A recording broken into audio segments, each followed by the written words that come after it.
In fact, this paper was prepared based on the case material, pre-seen material that was issued to you for 2023 December examination, which is now, which is already completed now. You are going to face 2024 June examination, and then for which pre-seen material is also given to you. But it is, the matter is not about memorizing pre-seen facts and figures and things like that. As I always say, you must be able to get adapted to any route changes that may take place from the base case that is given to you. So even in this case, 24 June, there's a case study material given pre-seen, but the questions that may get aligned as unseen material in the examination might take you to a different world. For example, all of a sudden, local company going overseas and then starting a new factory there, new distribution channels there, or local company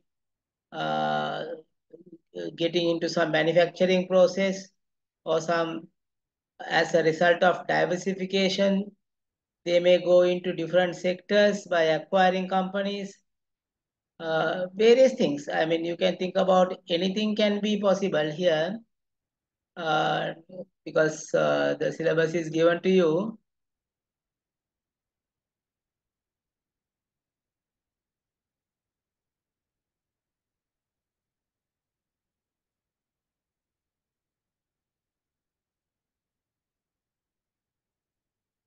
Oh, is it, yeah, save English, yes.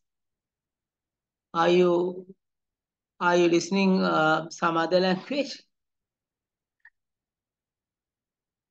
Please, if that continues, let me know. I'll try to do something from this end, and maybe Chartered Institute also is on monitoring this uh, Zoom session. So they might be able to help you to receive it in English.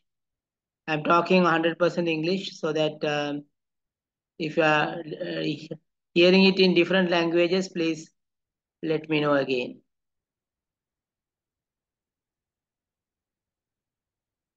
Right. Some of course have confirmed that it is clear.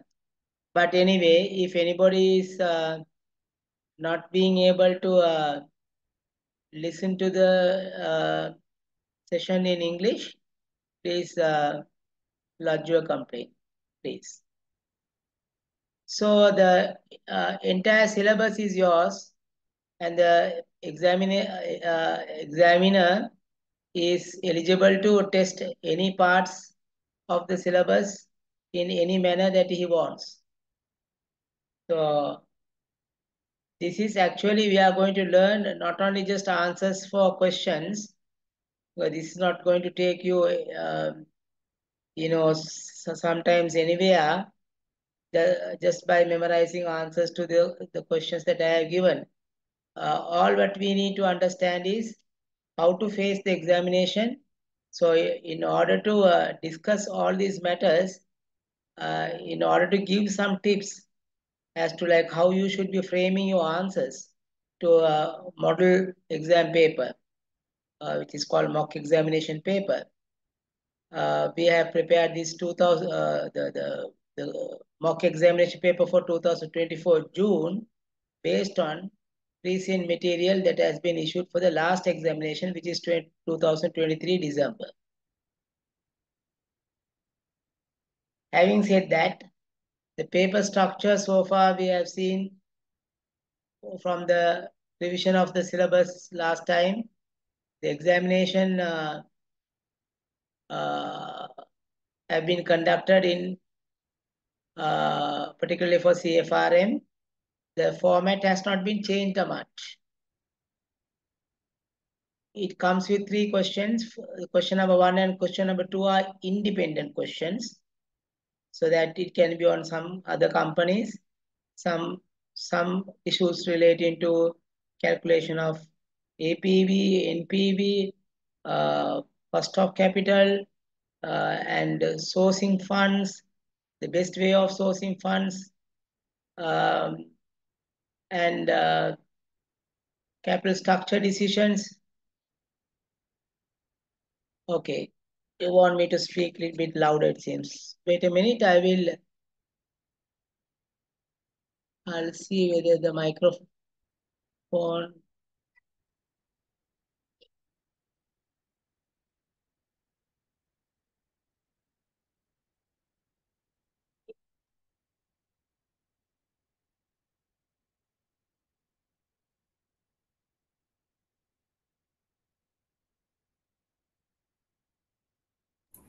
Oh, that is fine, sir. We can hear you. We can hear you. All right, okay, wait a minute. There's a sound.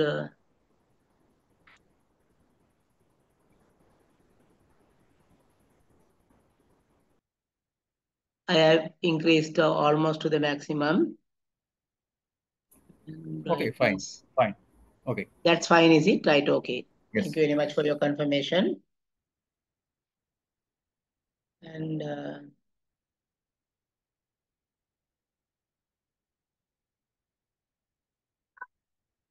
right. The first question and second question very much, uh, it has nothing to do with your case material.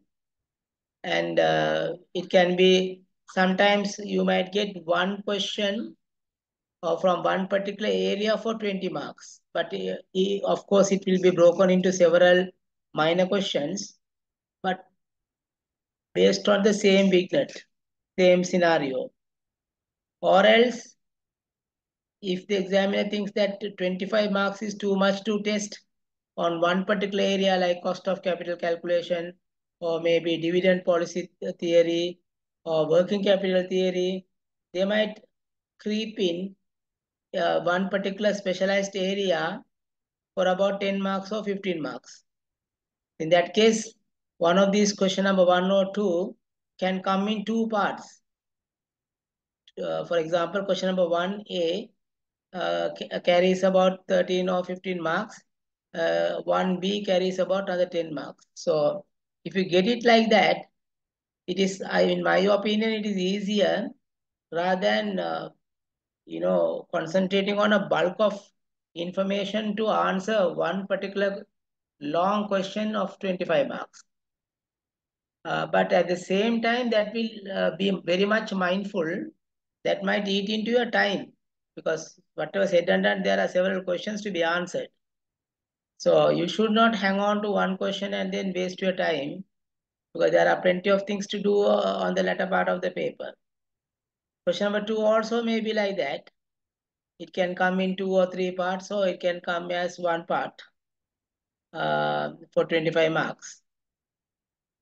And then coming to case study question, question number 3, based on the case material. There again, you have to understand that, as I told you earlier, you need not to, pre-seen material, of course, it had been with you for a while, for a time, and you can read it like the case facts and things like that, the names. If they say Apu Ami, then Apu Ami, what is his background and how he has come, like reading a novel. And it's a long case. Then Apu Ami's son is taking over, and then he becomes the managing director, and he hires some independent directors.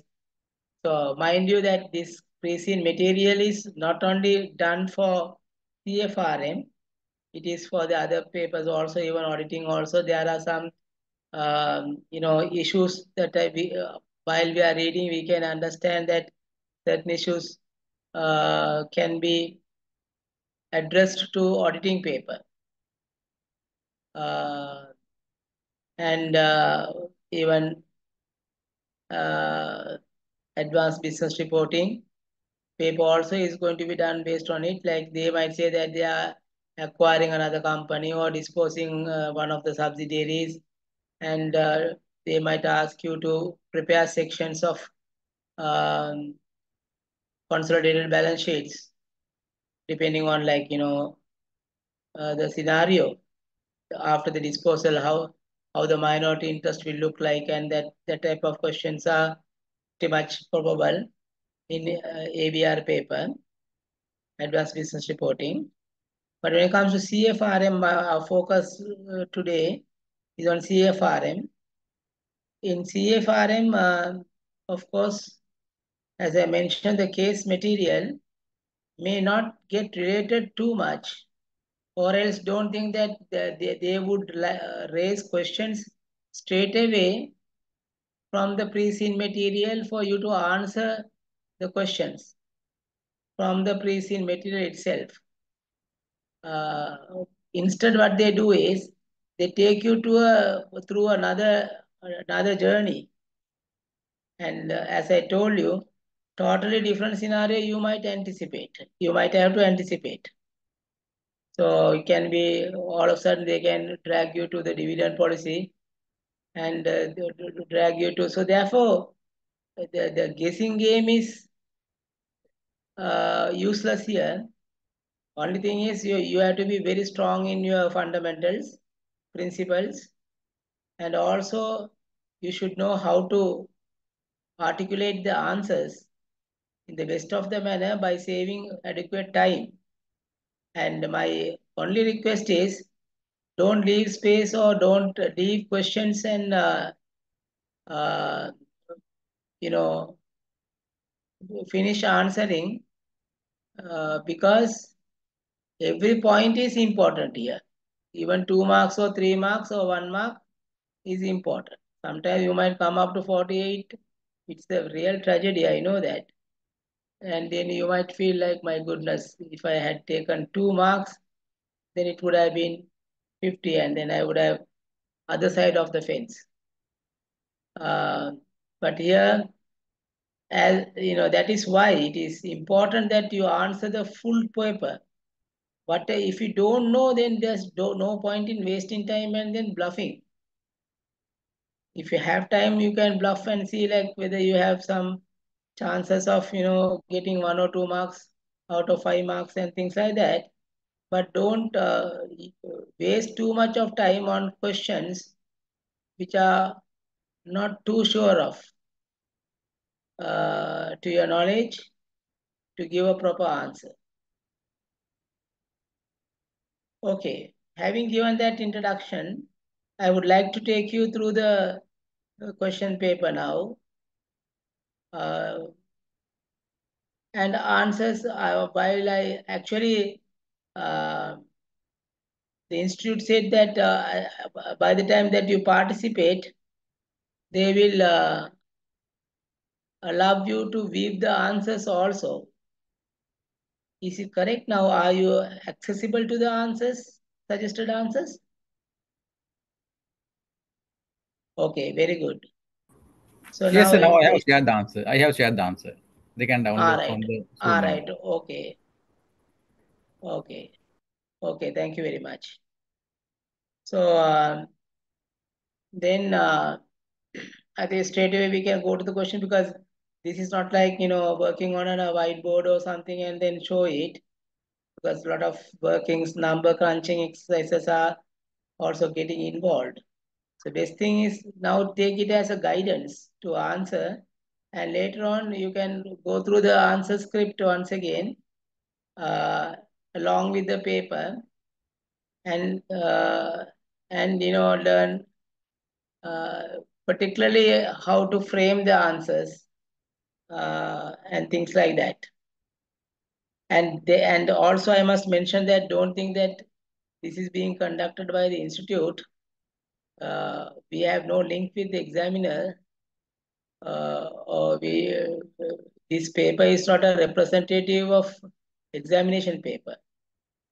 Don't come to that false judgments and conclusions, but which might help you, I guess, Um, when the examiners sets the paper, they might take a look on this as well. But it doesn't mean that the same questions can be seen in the examination, please. And don't get misinterpreted like that. Okay, now question number 1. It is all about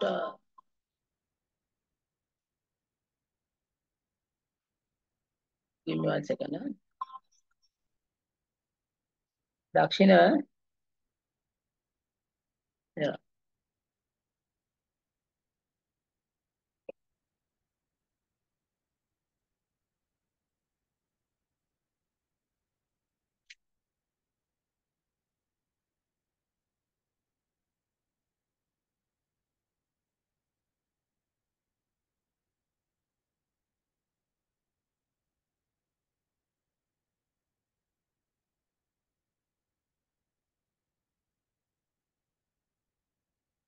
බලන්න පොත මම එක බලලා කියන මම දැන් Zoom එකේ මේ ඩිස්කෂන් එකේ ඉන්නේ.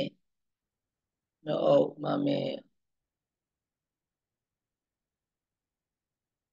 හරි බලන්නකෝ එනං මේ ડોක්ටර්ට දීපු එකම ගන්නකෝ එනං. හරිද?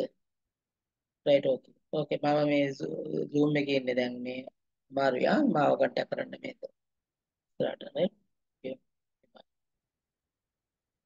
Sorry. Yeah. Answers please check with the Chartered Institute from where the answers can be done already shared in Zoom chat. Zoom chat here. Okay.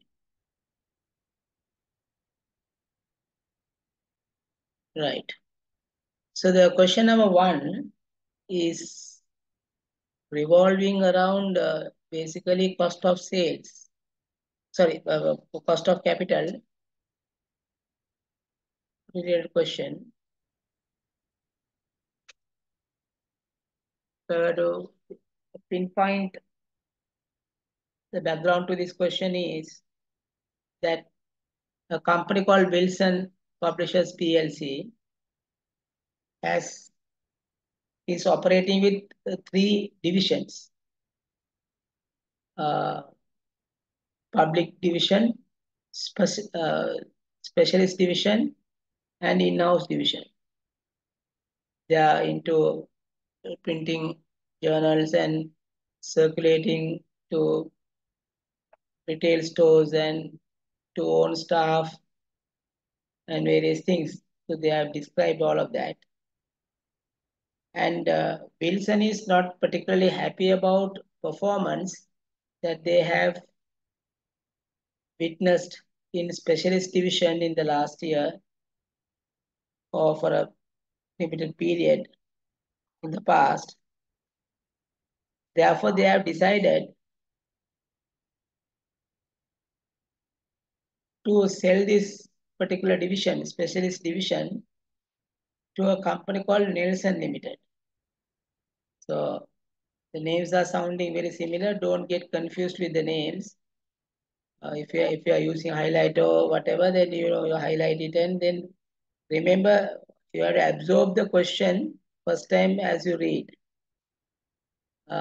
Don't try to read it over and over again. Don't read the question in a hurry. That's why you have to keep some adequate time because sometimes you pick various places and then read it and then come to the questions. Then that might really waste your time. Sometimes same information you might read it over and over again. So Director A has suggested that an asset-based valuation is better. Director B has proposed on the valuation should be based on the future operating cash flows adjusted after tax,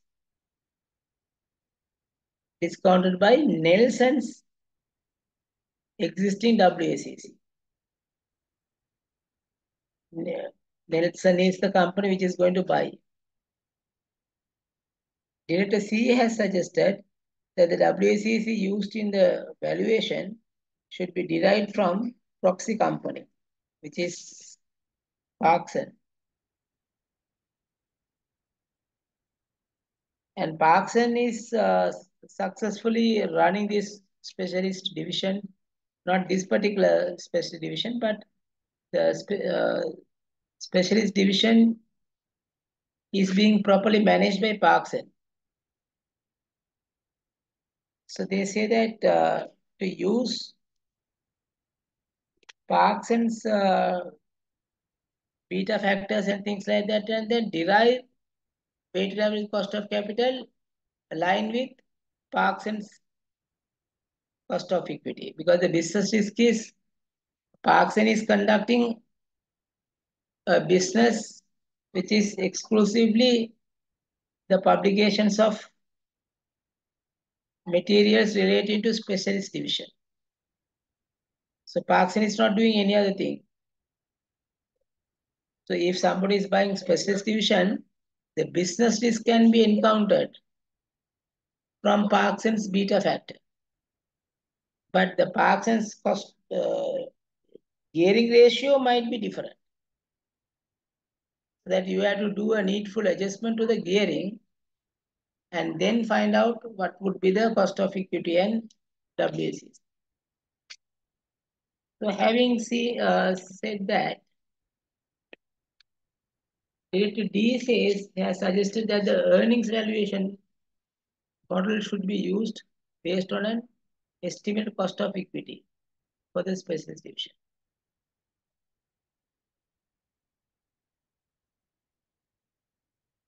Financial data for Wilson, which is the company that is selling the specialist division.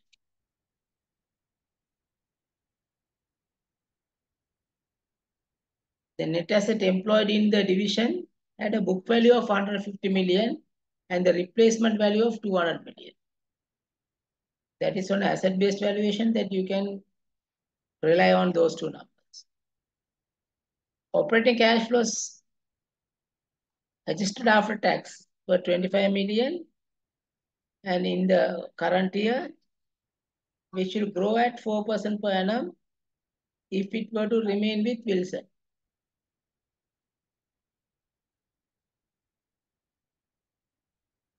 Financial data for Nelson and Parkson. Equity betas are given for Nelson and Parkson. Because these numbers given on Nelson is important because they ask you to calculate the weighted average cost of capital of Nelson under A2, if you look at the requirement part. A2, Nelson existing WACC is wanted.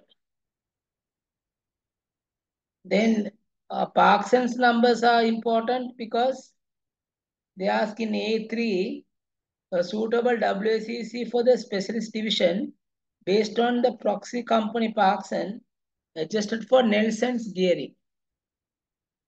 There is an ideal match. You are comparing apple to apple like.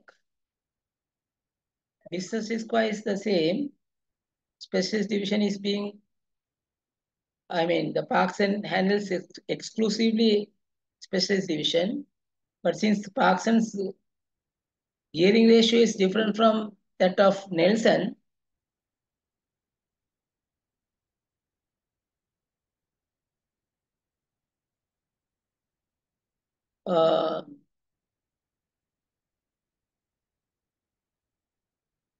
we might have to find out WACC for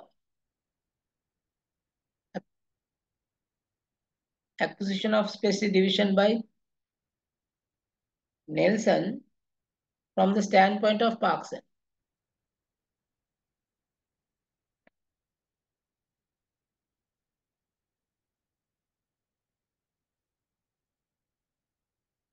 Now they say gearing ratios are given in both companies. Pre-tax cost of debt is given in both companies. Market capitalization is also given. That is total equity value based on the market prices. Then additional information for Wilson, Parkson, and Nelson. They are common information. Corporate income tax rate is at 30%.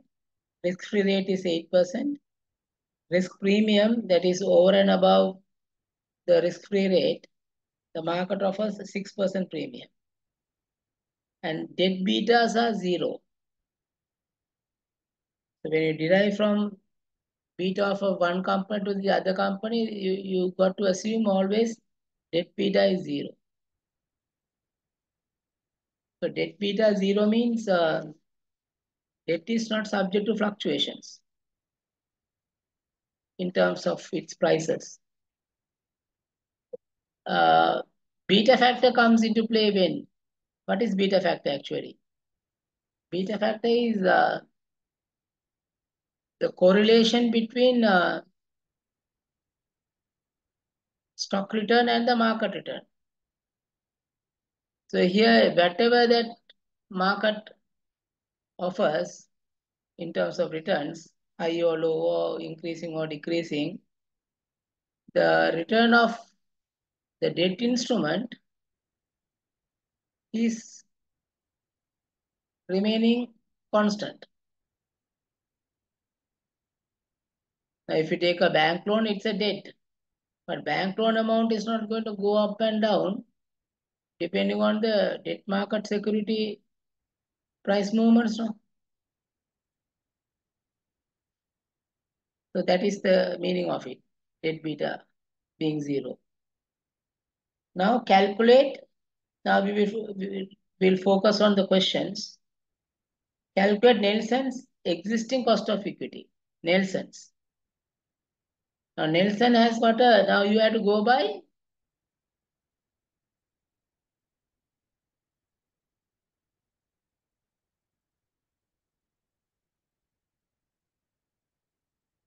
some people are still struggling to get the answers, it seems. But answers I have sent it to the Chartered Institute, which they promised to be sent for you all to view it while the lecture is going on.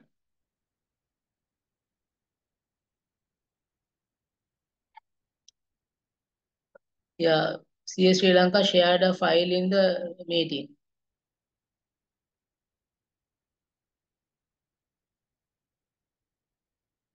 Yeah, shared again here in the, yeah, please correspond with them and find out, because I am not managing anything from this end apart from talking to you all.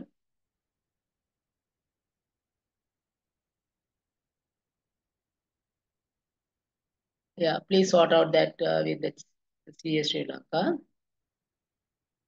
Right. So this is now cost of capital can be calculated in two ways actually.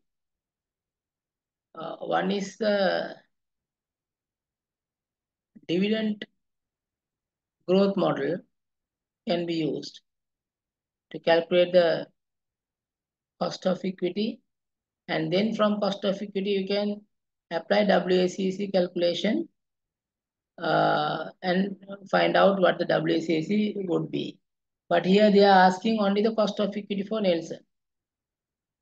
So the second method is you can go by capital asset pricing model, CAPM. That is risk-free rate plus beta factor into risk premium. So what is the risk-free rate here? I have given in the answer as 8%. Market risk premium, that is RM minus RF, is 6%. That into 1.5 times. But beta factor is given as 1.5 times for Nielsen.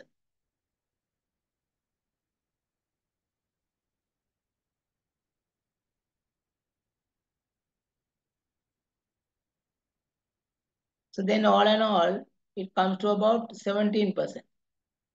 8% plus 1.5 times of 6%.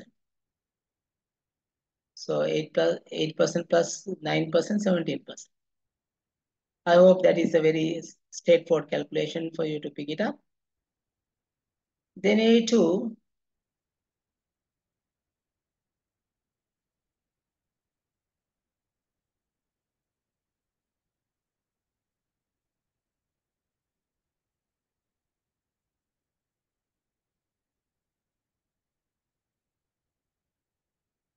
Now this answer matter is becoming very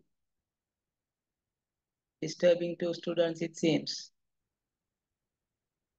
So CS Sri Lanka, please give them a proper advice as to from where they can download the answers, and then they can still follow it up with the answers.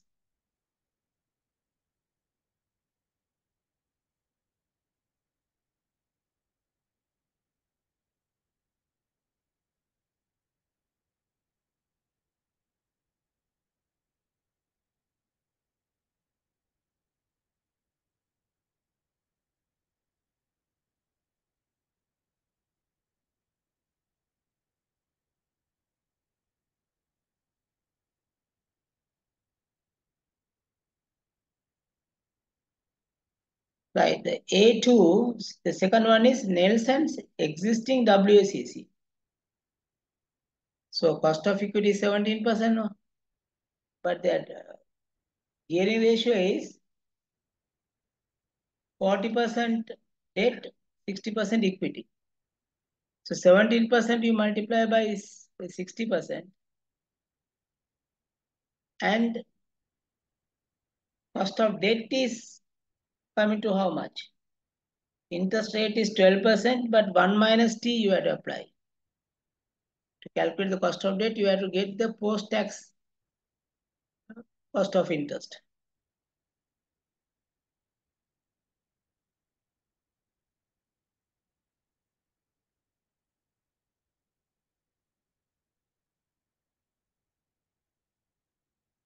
Let me call these people and then find out this answer is.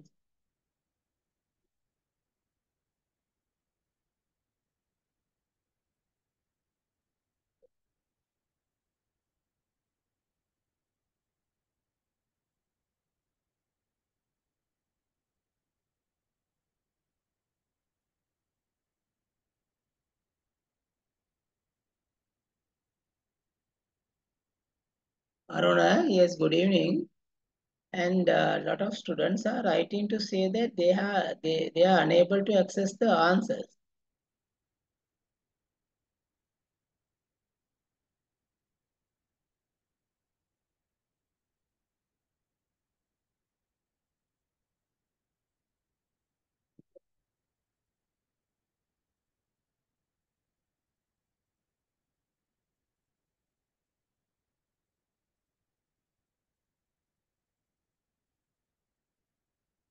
They're asking whether it can be emailed. Yes, answer is there.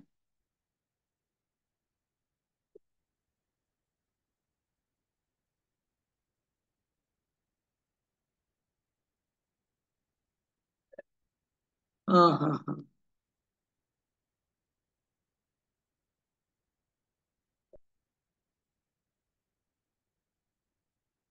Yeah, they might looking in see,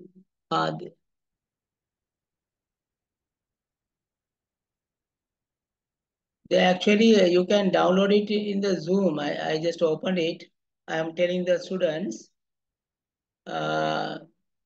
Some have received it from the correct place, but don't go to the CA website.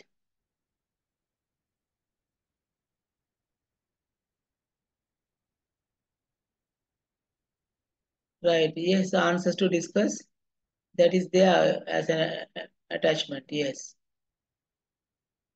Yeah, please browse it and then find it from that Zoom chat. Okay, Mr. Aruna. Thank you. Okay, bye.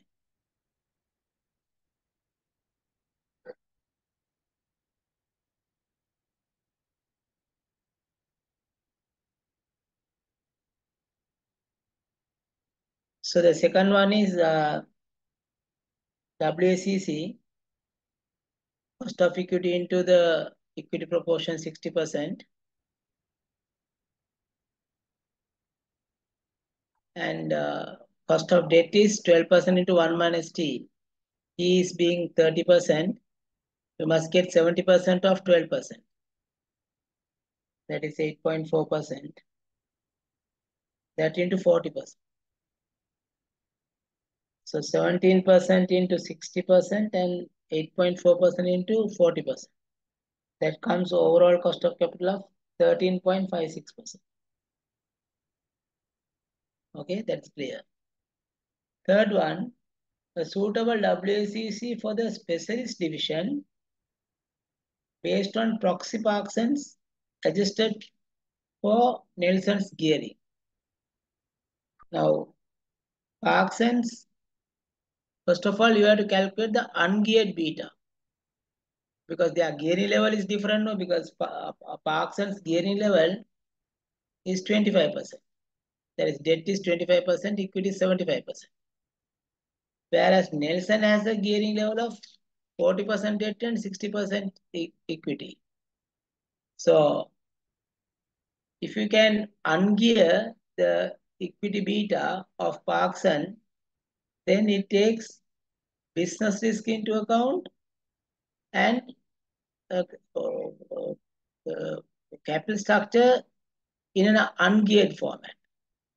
Then you have to re-gear it for the Nelson's capital structure, which I have done here.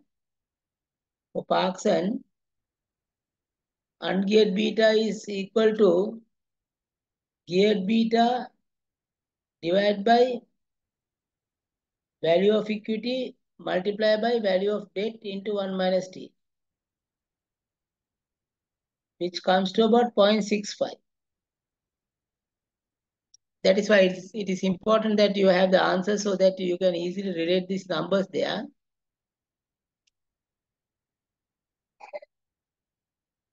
So ungeared, what do you call the Parkinson's beta is 0.8 times. 0.8 times I extracted from the question itself. And which 0.85 is applicable for the gearing level of 25 debt and 75 equity. Then what I have done is that 0.8 equity beta, I have completely unlevered it. Leverage is taken out. So 0.8 is for the value of equity. Then how much it comes to the value of debt into 1 minus t. Then it comes to 0.65. Now 0.65 I have to re-gear.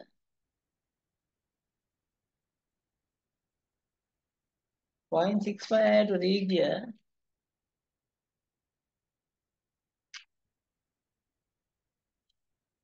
Then it comes to 0.95. That is for the gearing ratio 40% debt and 60% equity.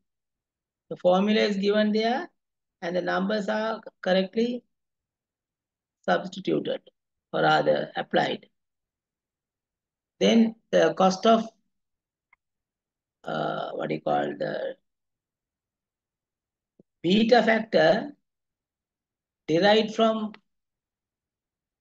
Parkson adjusted for the Nelson's cost of capital proportion comes to 0.95. That if you multiply by the Nelson's risk-free rate and the risk premium, it comes to 13.7%. Now to calculate the WACC, you must get 13.7% into 60% and 8.4%, that is 12% into 1 minus t, 8.4% into 40%. Step by step I have shown here. So now even if you collect the answer later on, you can still easily follow it up even if you just listen to the lecture now. Don't worry about it. Huh? So that is about A, 1, 2 and 3, which carries the marks altogether about 8 marks. For the balance 17 marks, on the same question they have asked a few other things like calculate the range of values for the specialist division based on different methods suggested by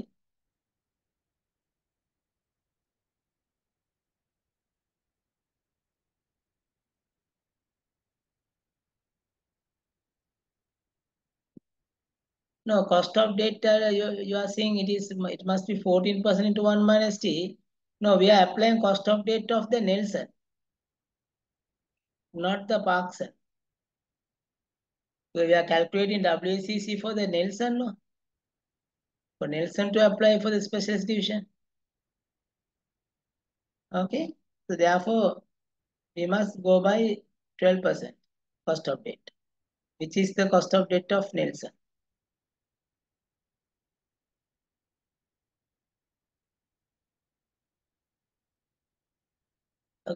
Calculate the range of values for the special division based on the different methods suggested by director A, B, and C, but not the director D. So director A says it is asset-based valuation.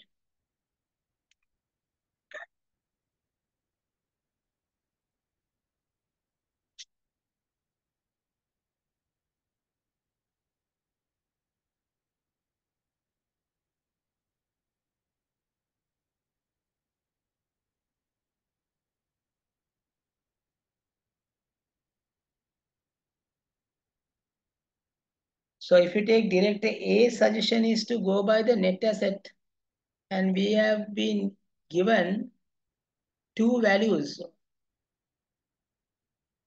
On book value, it is 150 million, but on a replacement cost value, it is 200 million. So then you can give a remark that figures have been taken from the question itself. It is not a calculated answer. It is just extracted from the case in the sense the question itself. So remember the range is 150 to 200 on asset-based valuation. Data B says cash flow basis using Nelson's WACC. What is Nelson's WACC comes to about?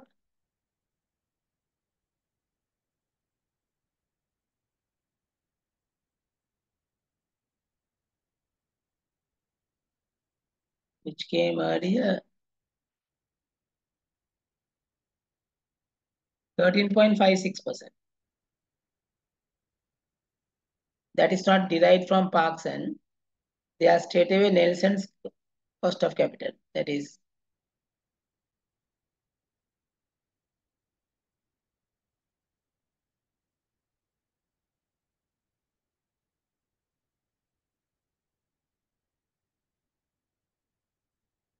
so calculation you can see it on the third column workings. They say discount the divisions in cash flows using Nelson's WACC of 13.56% with a growth rate of 4% applied on post-tax cash flows, which is 25 million. 25 million is for the current year, so next year is 25 million into 1.04, increase by 1 year growth factor, divide by 13.56% minus 4%. The figure comes to 272 million.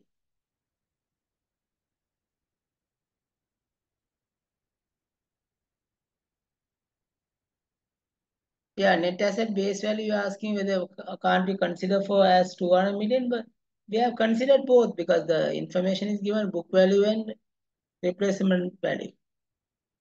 So that we can include both. But as you come to the negotiation, as a seller, you must hang on to the replacement cost rather than the book value. But the buyer will hang on to the book value. That is the nature. But we should know what is the upside and what is the downside of this valuation. Thirdly, director C says, take the discounted cash flow using WACC based on proxy Parkson. Based on proxy Parkson. So there the WACC was taken as 11.58%. You can see that in the calculation under A3. So then the same thing that you have to do, 25 million increased by 4% divided by cost of WACC, that is 11.58%, minus the growth rate 4%. Then it comes to 343 million. So now you have some idea about the value range. Book value of assets 150, which is not a, anyway, in the next question they are asking about validity of these methods. To discuss about the validity of these methods. So when we discuss about the validity, then we should be able to criticize some of these methods that they have put forward. So it says, discuss the validity of the methods suggested by each of the four directors, A, B, C, and D also. Now, director A, it says simply net assets are not appropriate, because net asset basis of valuation is pretty much applicable to a division which is going to be completely dismantled, and then assets are going to be sold and liabilities are going to be settled. Sometimes you call it a breakup value also.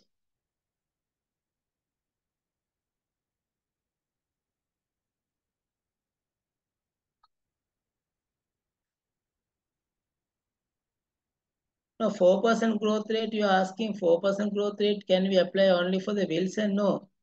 It is, anyway, when it was under Nelson or what do you call, what it says is like if the division were to be operated under Nelson, it will still register a growth rate of 4%. But we don't know what will be the real growth rate after Nelson takes it over. That was not given, so that we are depending on the same 4% growth rate. So the second thing is about, so that's why I said like it's a breakup value calculation. You just break it, break the assets and liabilities, and then you sell the assets and then take the money and then settle the liabilities, and then you find out how much of book value of the assets that you are getting. But replacement value is different. Then again, if you have to replace the facility or the division with identical asset with which have been used for an identical period, you find out how much the company might have to incur to replace it. That again has, of course, not much of a link in measuring the proper value of a division, because we are not questioning about resale value or maybe replacement value here. And other thing is, it doesn't take account on goodwill and other intangible assets.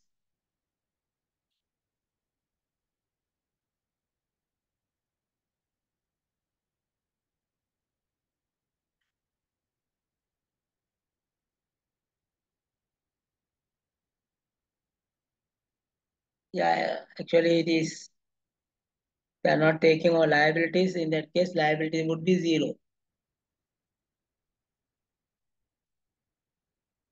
Can replacement value equal to the market value? That is, we can't directly say that it is because market value is calculated on a different perception. What would be the value at which the asset could be exchanged between a knowledgeable willing buyer and knowledgeable willing seller in an arm's length transaction is what the market value is in short. But replacement is not like that. If you are getting an asset to the same age and fixing it in the same place and operating it in the same manner, what would be the incremental value that you have to pay? That is the replacement cost.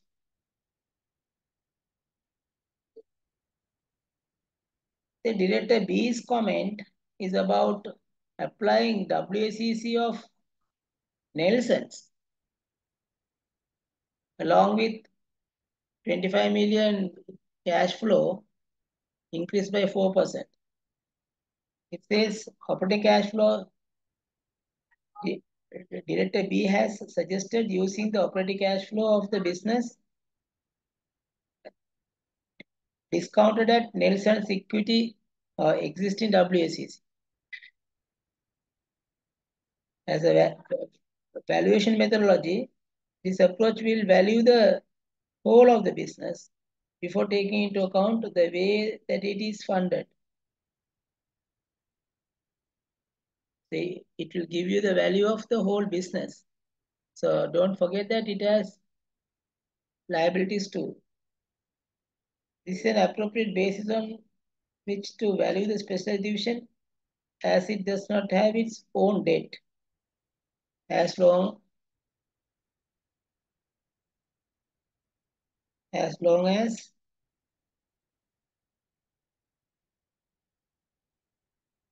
appropriate WACC is used. Then the other important thing that they are talking about is although Nelson's WACC reflects the capital structure of Nelson, it doesn't reflect the business risk of the specialist division, which is not the same as the business risk of Nelson, because Nelson is operating with 3 departments.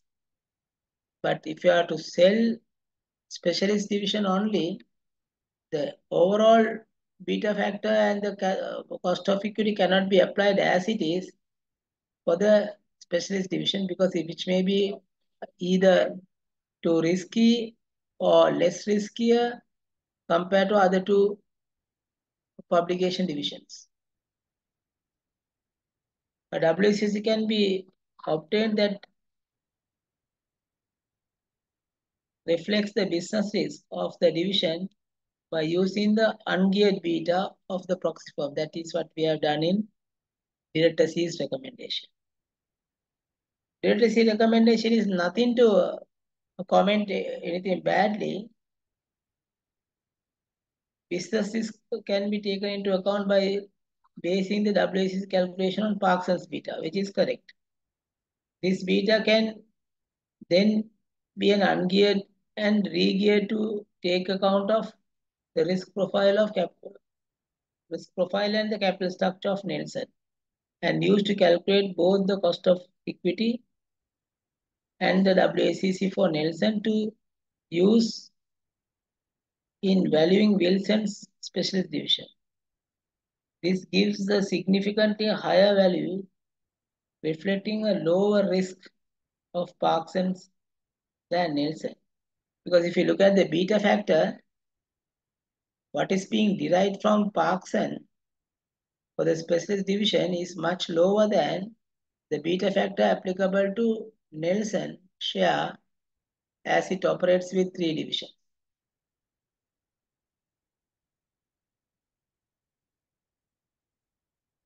The validity of this result is backed up by comparing the likely underlying risk of both businesses.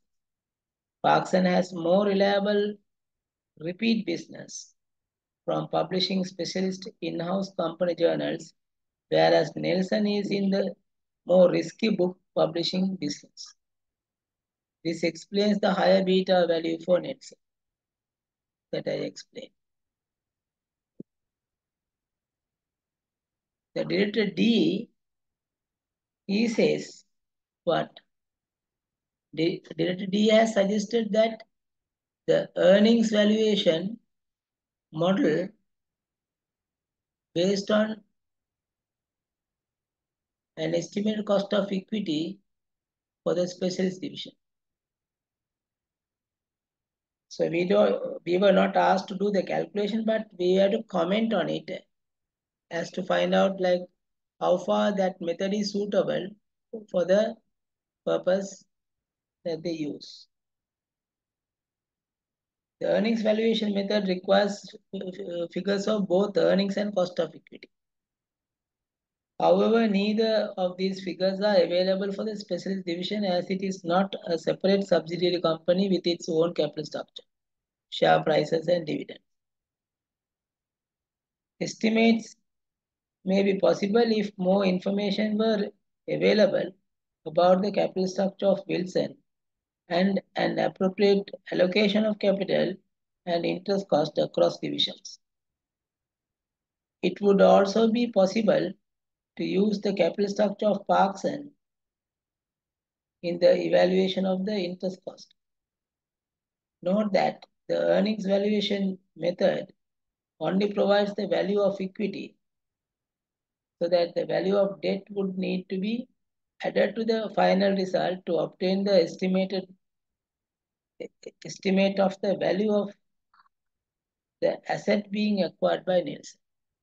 So the cash flows earnings, when you combine with cost of equity, you get the value for the equity.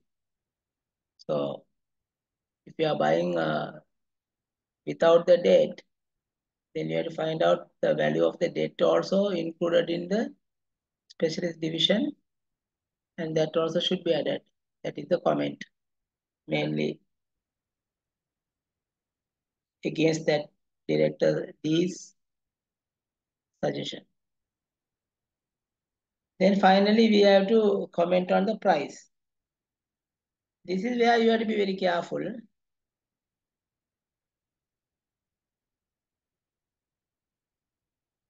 It could be argued that each of the valuation calculated above has some degree of validity, and that Nelson should start offering value near the bottom of the range as an initial bargaining position. It is likely that Nelson would regard the proposal put forward by Director C as having the greatest validity in this instance, as this is based on pre-date cash flows and Nelson is not acquiring any debt attached to the division. This gives a value of 343 million. That is the highest value. Indeed, Nelson may even be prepared to pay more for the business if it believes that it is possible to achieve growth in excess of the 4%. That is up to the parties to sit down and negotiate and on various assumptions, because both companies, Wilson and Nelson, will engage in the exercise, and then they will come up with some value framework as to lowest.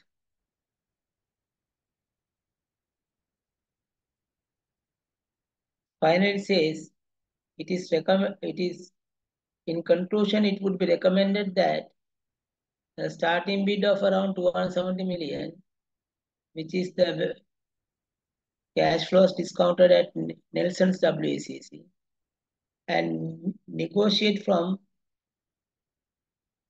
that starting point up to a maximum of 340 million.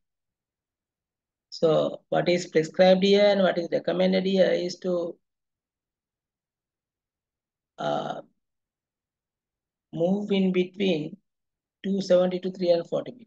So there's not much of a regard being placed on asset valuation model, because when the earnings valuation model or the cash flow based valuation model were to justify somewhat a very higher value, we should not agree for this breakup value of assets, which is 200 million on a replacement cost basis.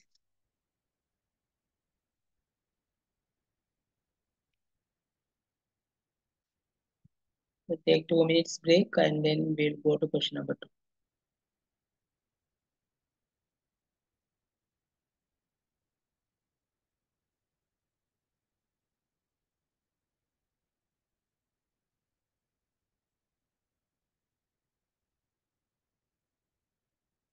The valuation is a judgmental thing. Is if you get any questions around this, There's no hard and fast rule or, you know, one particular answer for a value recommendation. 13.56% WACC, 13.56% WACC is calculated based on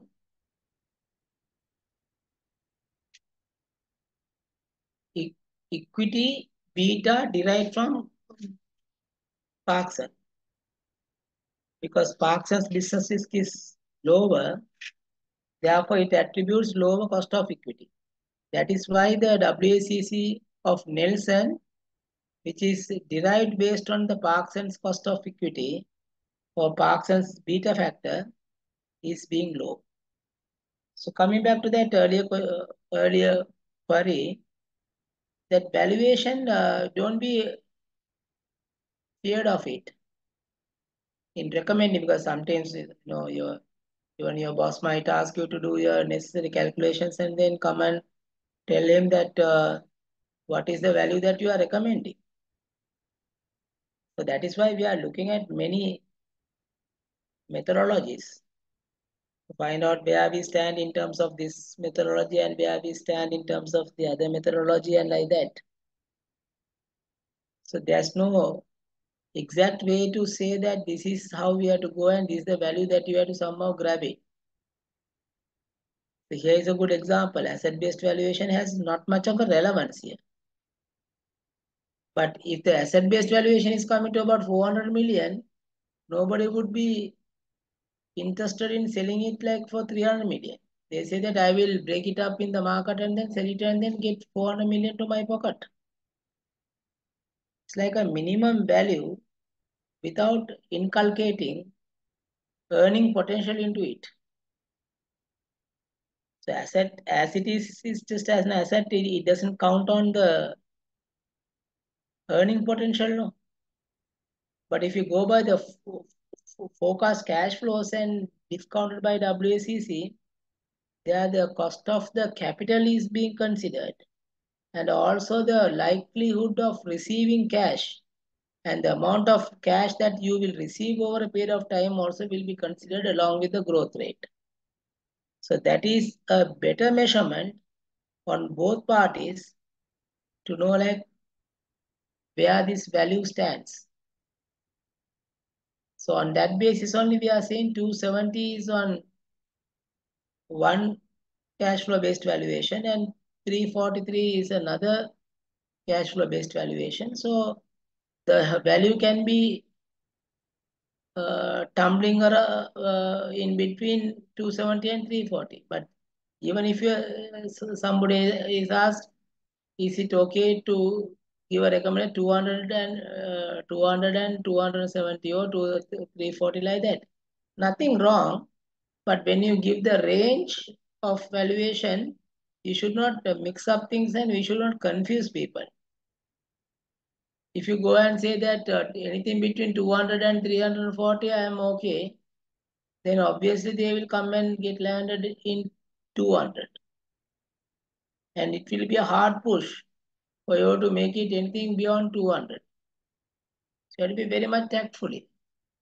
So you must say that, okay, based on the WACC calculation and the other things, cash flows and the growth factor to remain the same, it gives 270 on Nelson WACC based on Nelson's geared beta. But if you look at Parkinson's geared beta, which reflects more accurately the business risk of specialist division, the cost of equity and the WACC comes to this level. And when we apply that, we get a value something like about 340, reflecting that specialist division is not too risky. If you look at from the standpoint of Parkson. So if Nelson were to take it over and run it as Parkson, the way in which that Parkson runs specialist division, then of course, obviously the cost of capital should be 13.56%. When you put that number, there's a remarkable change, remarkable increase in the final value recommendation.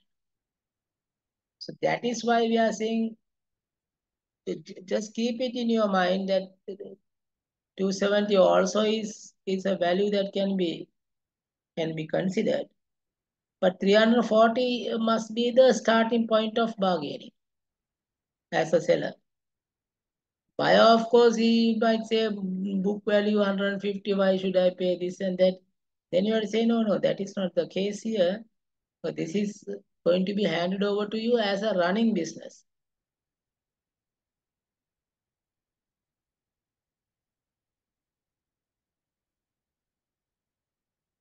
%30 tax is already deducted as it comes to 25 million.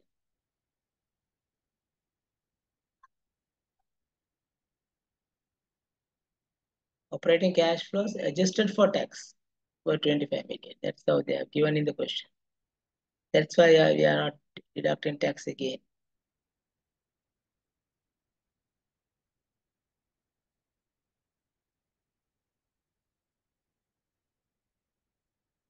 So your answer should be something may not be to this length, but 25 marks is about 45 minutes. So see how you can manage within 45 minutes. You can read. You have to read the question and understand it, and then you have to find the answers, formulas, place numbers on it, then work it out and take it, and then justify, give the recommendation, and justify the three directors' comments, and do your workings based on the three different valuations methodologies that were suggested by director A, B, and C. So all of it should be completed within 45 minutes. So 25 marks can give you a time slot of about 45 minutes. Even if you start from question number 1 like that, I think by 45-50 minutes, your one headache is over, 25% is over. Then you can go to the second question, maybe case study or this. That is, of course, there's no hard and fast rule for that. You can go by the area convenient to you. And in case if you are stuck somewhere, if you are unable to find the proper answer, then don't waste your time. Don't get stuck in the middle and waste your time.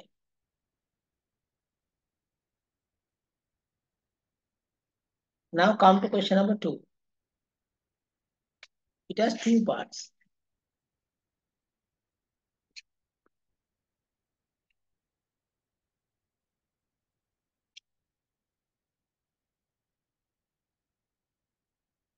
First part is about calculating NPV and APV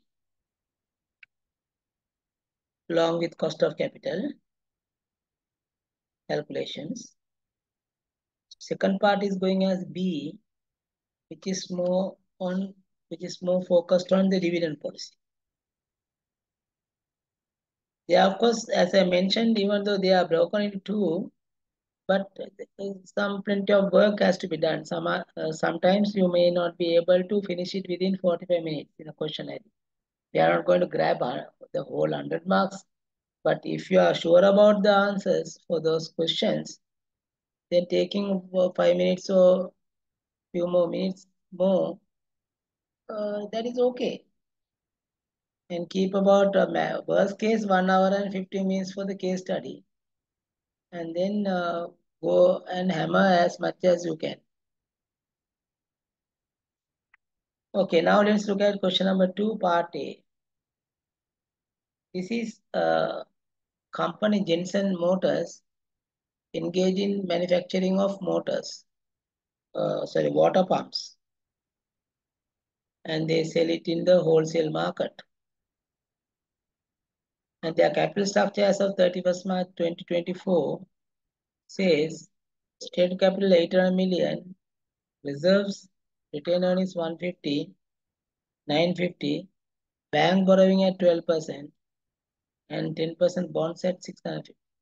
So in terms of book value, both equity and debt are the same. Additional information, market price of the share is 18 rupees. If you go by the market value of debt and equity, market value of equity is about 60 million shares at 18 rupees, which is coming to about 1080 million. Then you have to forget about the retained earnings because it takes into account of all the reserves. The market price takes into account of all the reserves and the stated capital. Therefore, a total equity can be regarded as 60 million shares into 18, which is about 1080 million. The bonds are quoted at 12% yield and a price of 92 rupees per 100 rupee bond. So bond is about 650, no? You must take 92% of it. 2% you have to eliminate. Sorry, 8% you have to eliminate. That is 52. That means 598 million bonds. Bonds 598 million market value. Company has an equity beta of 1.8 and debt beta of 0.75. Corporate income tax rate is 25% payable at the end of each year. Risk-free rate is 8% and risk premium is 6%.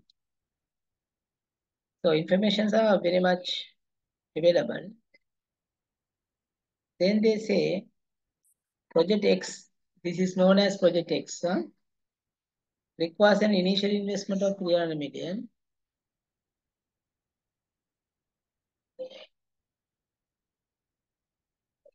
So I have explained already. I think please be refrain from asking same questions, which I have already explained because this is a very short session. I might not be able to go back and then explain again and again. If the time permits, at the end of the session, I will explain few other things if you need any clarification. So initial investment is 300 million, which is to be made on 1st of April 2024, and is forecast to generate annual post-tax cash flow of 48 million a year. For the purpose of evaluating this project, annual cash flow should be measured to arise, should be assumed to arise at the end of year, which they relate and assume zero growth. The project is eligible for 150 million 5-year loan from the government. At a subsidized interest rate of 7%. The remaining 150 million required for the initial investment would be funded by borrowings at an annual market interest rate of 12%. At the end of year 5-year loan period, the government subsidized loan can be assumed to be replaced by a bank borrowing at 12%. That set of information is very much needed to calculate adjusted present value. I'll come to it later. Company JM has a long-term gearing target, which is very close to the debt equity balance forecast for 31st March 2024. That is 50-50. Based on the market values, then the market values are different. They are coming at different proportion.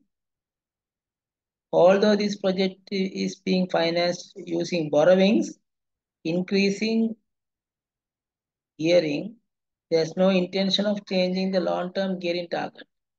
The next time that additional funding is required, the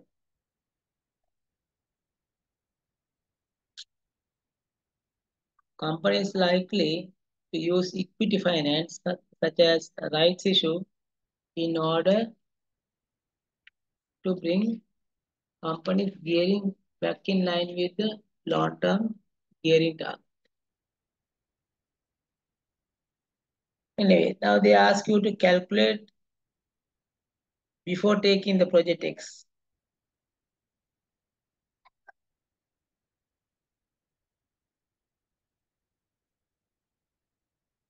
Geared cost of equity, ungeared cost of equity, WACC.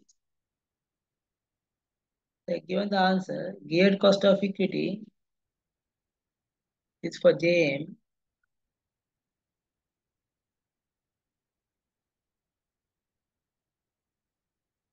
Beta factor is given as 1.8 times. Correct?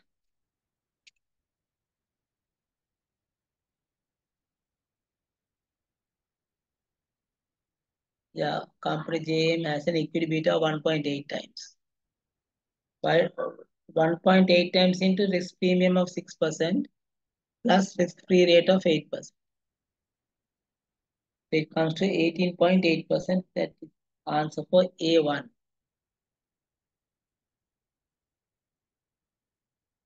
Then ungeared cost of equity.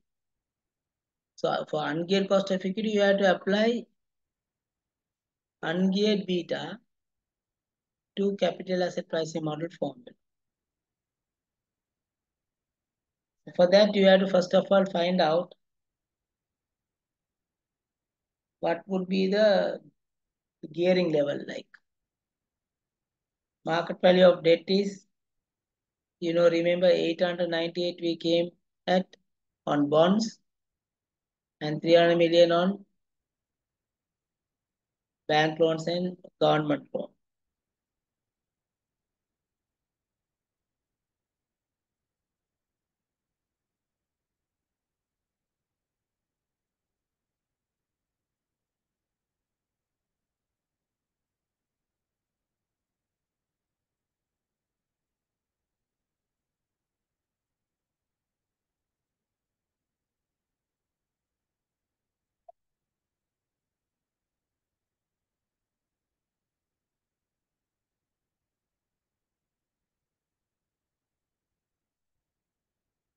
So it comes to 898 million total debt.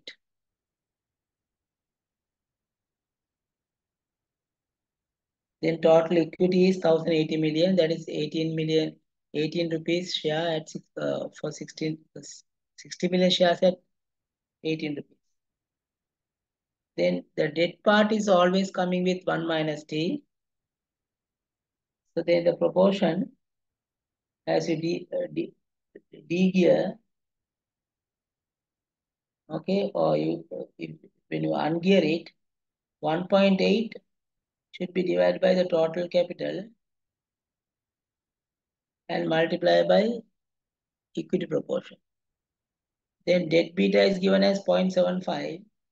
That has to be divided by the total capital multiplied by the debt proportion. That calculation is shown there. Then it comes to debt ungeared beta as 1.396. And when you apply to the CAPM, 1.396 multiplied by 6% and risk-free rate of 8%, all in all, it comes to about 16.38%.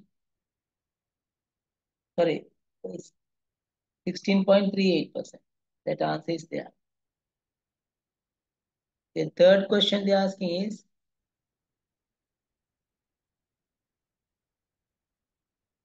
WACC 16.38%.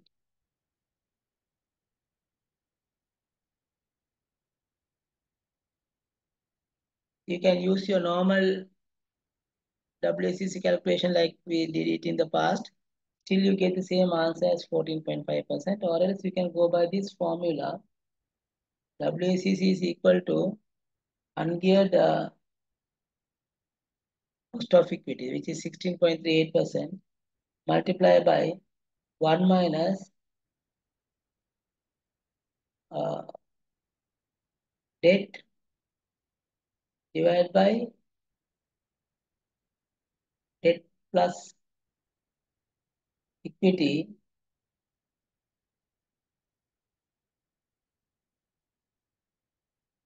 into 25%. Equity into 25%. That is the tax rate. It comes to 14.5%. Or else if you take cost of equity, geared cost of equity and the cost of debt and apply the relative proportions of debt and equity, still you will get 14.5%. There's no doubt about it.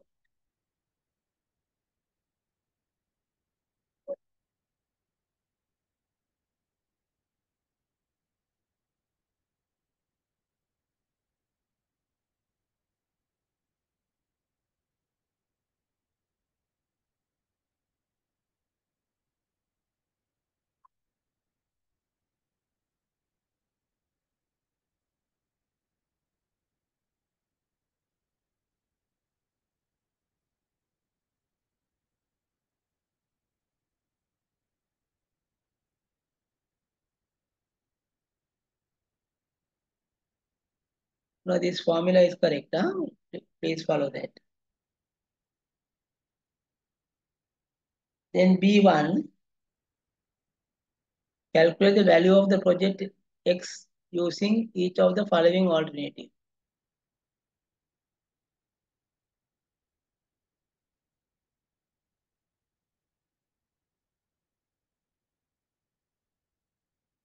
Because the ungeared beta, you're asking how to calculate ungeared beta.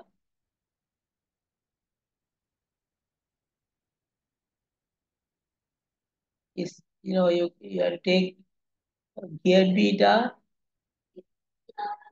and you have to unlever it. Then you have to get the dead beta also. And you have to find out what the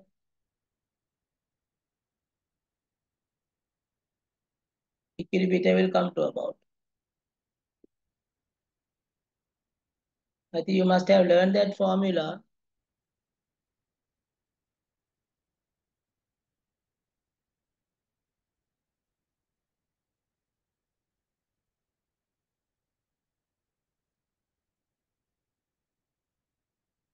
Now, write down this formula, then it will be easy for you to follow it up.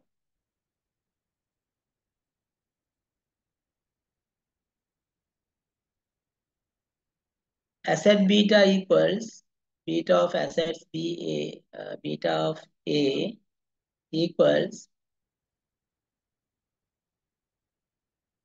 equity beta multiplied by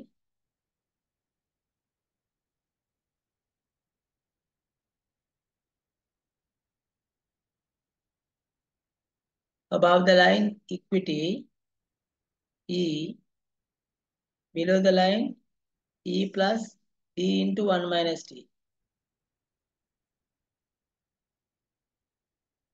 E plus D into 1 minus T, that is one segment, plus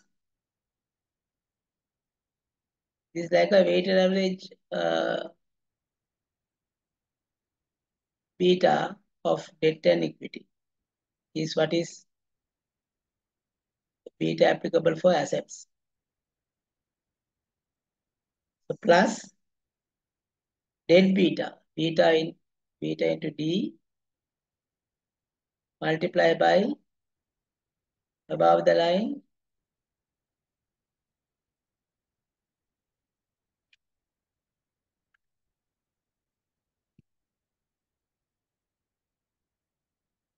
E plus D into, sorry, above the line D into 1 minus T, D into 1 minus T, below the line E plus D into 1 minus T.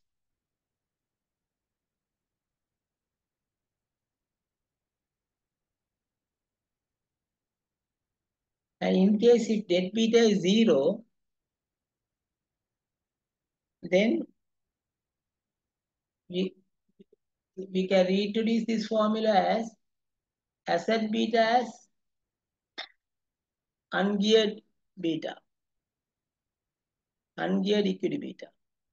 Beta of equity ungeared equals beta of here beta multiply by equity E divided by E plus D into 1 minus E plus D into 1. If you apply this formula, you will get this answer. Huh?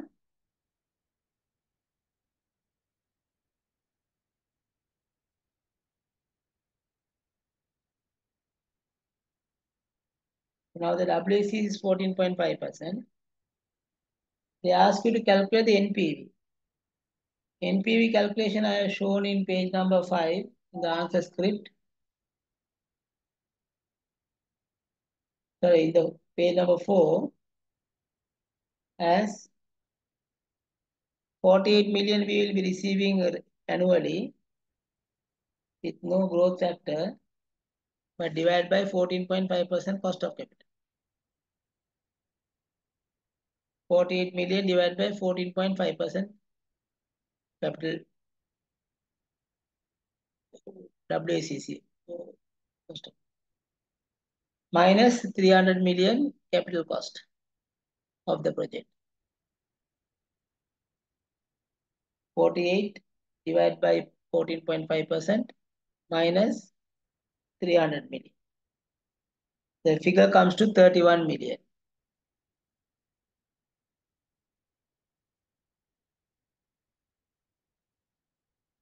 Then APV calculation is a bit tricky here. You have to get the base case NPV. Base case NPV, which is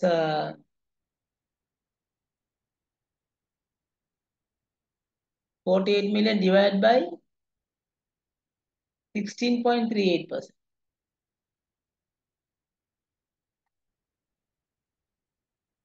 16.38% means, what was that?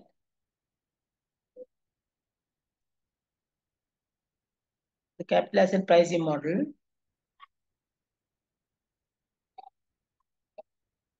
based ungeared cost of equity, because base case NPV always is calculated by taking cash flows discounted by ungeared cost of equity. That is the theory, ungeared cost of equity, which is 16.38% in this case.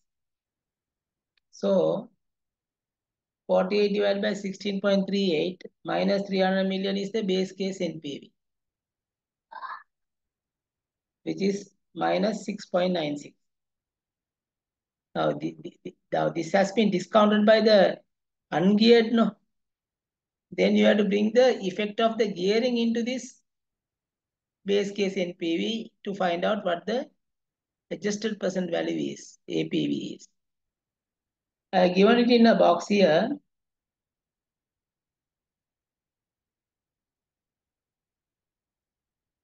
Initial loan of 150 million. What is the tax shield of it? And the present value at 12% interest rate. Interest rate is at 12%. No? 150 million into 12% into the tax shield, that is 0.25%, divide by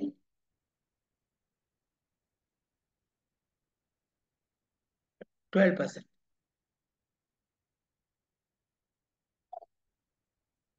Divide by 12%. 150 million into 12% interest into tax shield 25%, divide by 12%.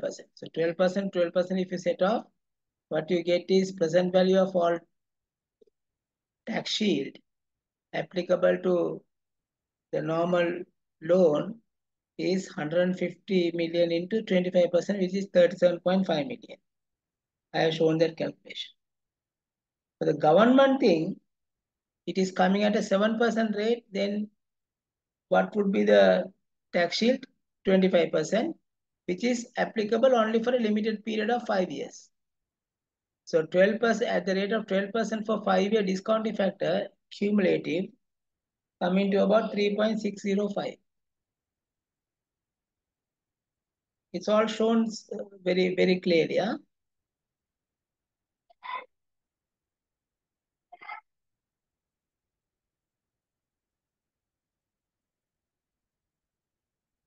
I said the cost of WACC can be calculated in two ways. Your normal method is cost of equity into the equity proportion and cost of debt into the debt proportion is one thing. Even if you calculate it in that way for that question, you will get the same answer. So don't get confused. Or else you can take, uh, from ungeared cost of equity, you can go up to the WACC. WACC equal ungeared cost of equity multiplied by DTL, that is debt into tax into leverage divided by dt. I'm sure you must have learned that formula. But if you have a difficulty in remembering those things, you can use your normal WACC formula also. Then government debt, I was explaining you, it is coming at 7%. So then the tax shield is on 7% of 150 million. But to take the present value of it, you have to apply 12% cumulative discounting factor over 5 years, which is coming to 9.46. Then you roll over after 5 years time, government debt is becoming a normal. Government debt is becoming a normal debt at 12%. Then you have to say in after 5 years time, this 150 million government loan will be replaced as a market loan at 12%. So 150 into 12% into 25%.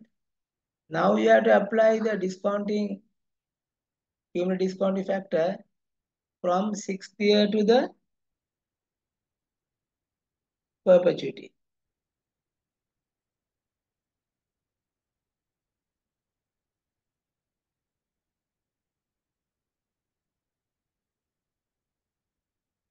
Or 5th year discount factor.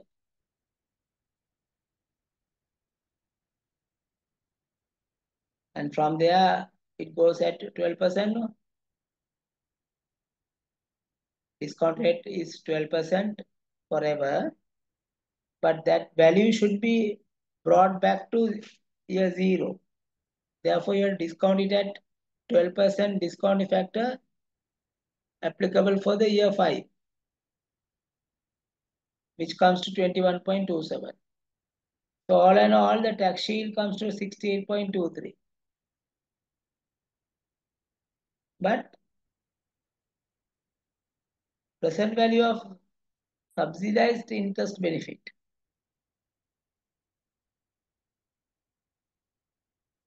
150 million into 5%.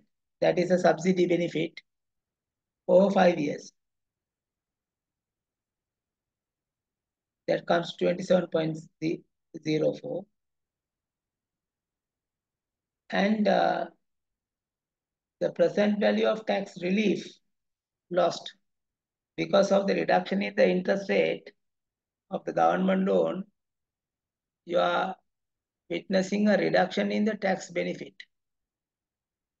which is calculated as 150 million into 5% into 25% into 3.605.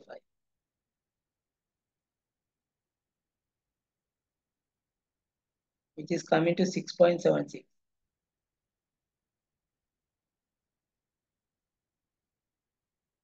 So all in all, it comes to APV minus 6.96, the base case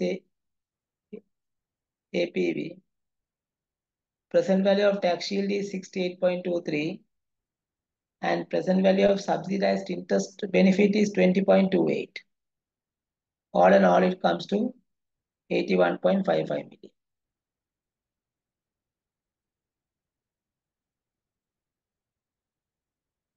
Then come to part B.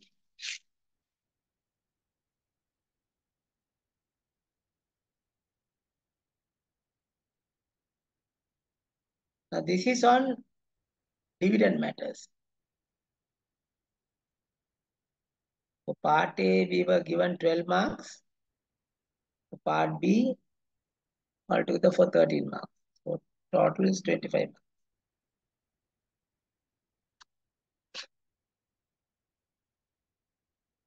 LGE, Lanka Generator Energy Company,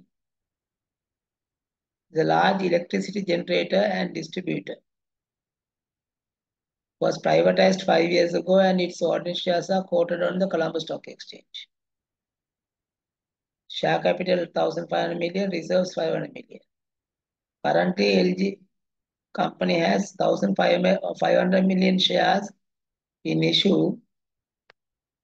A week ago, on 22 February, there was an unexpected announcement from the government that all electricity generators would be required to adopt more environmentally friendly process by March 2025, which is a negative news, right? This resulted in a large one-day fall in LG's share price from 220 to 195 on February 22nd. And share price continued to fall over the next few days and registered at 190 rupees, 1 rupees and 90 cents. The board of the company held an emergency meeting to discuss the situation and how best to raise the estimated 350 million needed to upgrade its generators. There's another blow coming in. The generators which are there to sell need to be upgraded to the environmental requirement and conditions before you sell it in the financial year 25. Some directors suggested the cash should be raised by either waiving the dividend due in April or offering a scrip dividend. Scrip dividend is like a bonus share which will not result in outflow of cash. Scrip dividend instead of a cash dividend, hence reducing the level of debt finance needed. Profit after tax and interest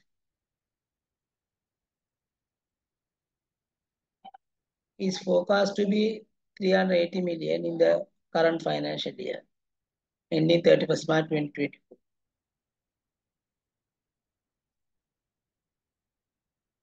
Market analysts are expecting a dividend of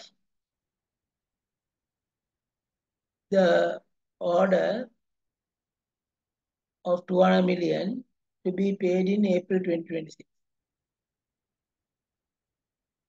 The three alternative dividend strategies have been given to you.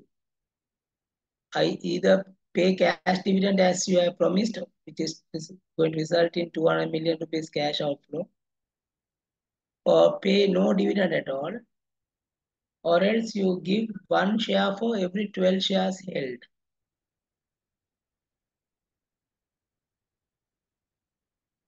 In April 2024 as a scrip dividend means bonus shares. Required, evaluate the market reaction to the government announcement as evidenced by improvement in LG share price in the past week.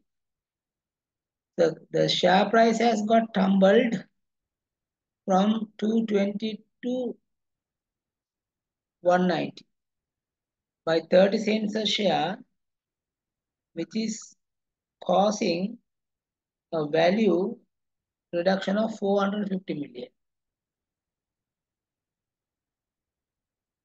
But the real cost of putting the generators back into normal environmental, you know, environmentally friendly manner, it will cost you only 350 million. So when the cost is expected to be 350 million, why should the share price fall by 450 million. It can be due to, because I have given it in the answer, it can be due to sometimes overreaction on a negative news. Overreaction means sometimes the people might get frightened more than what they ought to be. It can happen. Even on a good news also, it can jump up beyond the level where it should go. Similarly, it has gone down now more than the value that should have been witnessed as a reduction. That part is explained here as part BA.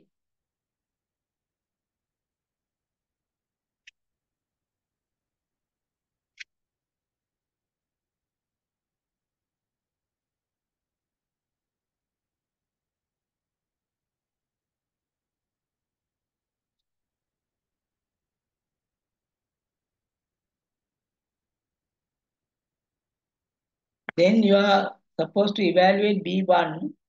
Evaluate each of dividend strategies A, B, and C from the viewpoint of typical shareholder who holds 120 shares in the company. First option is pay a cash dividend of 200 million. When you pay cash dividend, there will be cash drain out from the company. But the shareholders are happy that they have received some dividend in cash. Therefore, the shareholder wealth is remaining the same. That you can see in the middle of page number 6, the calculations are shown here.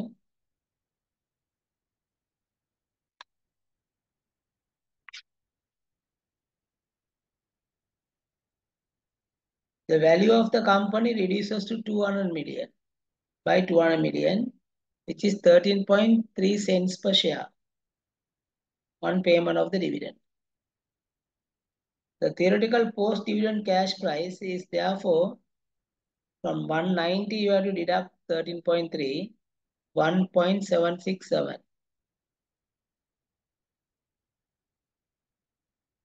So they get 13 cents into their hand, and the remaining shares will have a value of 1.767 per share. So the total wealth is 190, remains at 190.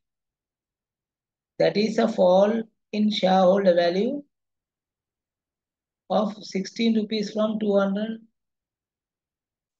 16 rupees from 228. That is 120 shares at 190, 228, to rupees 212. That is a reduction of 16 rupees.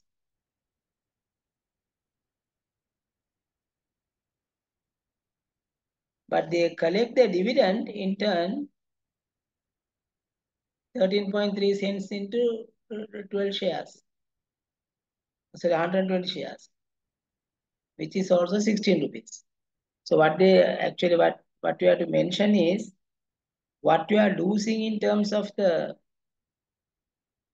share price, which is going to cause you a capital loss, is recollected, is actually collected by way of dividend by the same amount. So the shareholder wealth is remaining unaffected.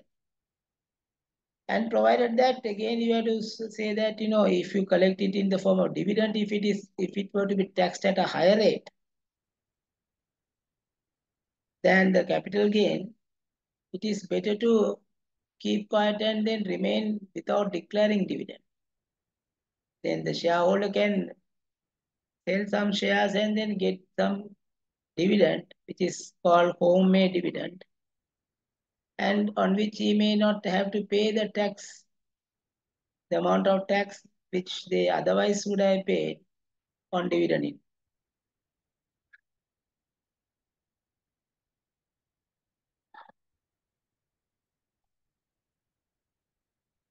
So that you read carefully. You don't have to write this much, remember, but if you really go to the point and then describe, that is enough. So this much, this whole writing is only for 2 marks, which is too high. Then scrip dividend 1 for 12 or pay no dividend. There's one other thing called pay no dividend. That was I explained. If you don't pay any dividend, then that will get reflected in the value of the share. If the capital gains are not going to be taxed, as I mentioned, to the level to which the dividends are going to be taxed, then that may be a better strategy. Third one, C, where you are giving them 1 for 12. They have already 12 shares, you give 1 share more. So then what will happen is, before the scrip dividend, they have 120 shares. After the scrip dividend, they get 10 more shares free of charge. It becomes 130. Value is 228. Now is going to be divided amongst 130 shares. Then the value comes to 1.754. 1.754 into 130 is equal to 190 into 120. Only the number of shares held changes. 120 before the scrip dividend and 130 after the scrip dividend, but overall wealth is going to remain the same.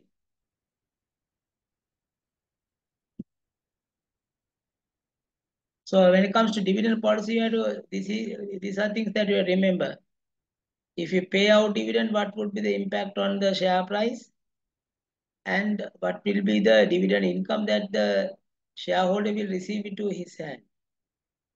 If you decide not to pay dividend, the share price remain the same, but no income, dividend income. But if you give a scrip dividend, then your number of shares will go up and then value per share will come down because of excessive number of shares being issued free of charge. Total wealth of the company is not going to change. Therefore, wealth divided by the total number of shares after scrip dividend will come down. But overall wealth of the shareholder will remain the same because now he has lower share price but higher number of shares. Earlier he had a higher value per share but lower number of shares.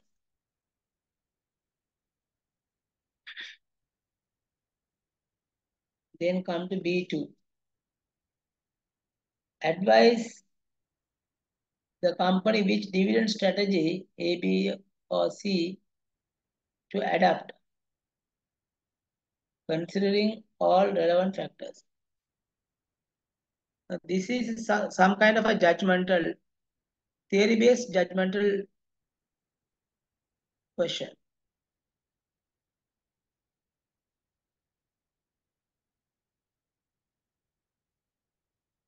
There the pros and cons have been discussed. For example,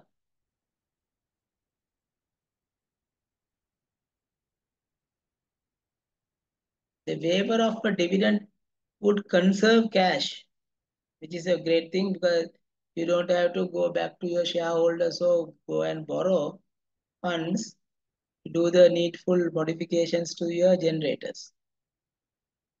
That's a great comfort. Otherwise, if you give dividend and all that, and if you go back to them and then ask them to come and then put some money into their company, some shareholders might take the dividend and then vanish, sell and go.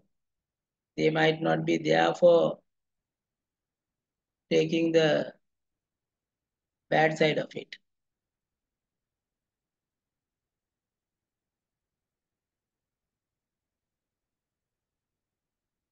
If LG pays a cash dividend of 200 million, it would need to raise 350 million.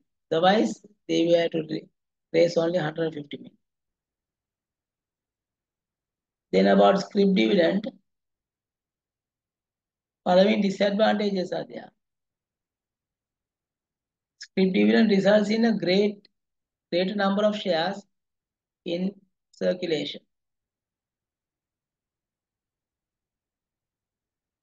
So that it might cause dividend burden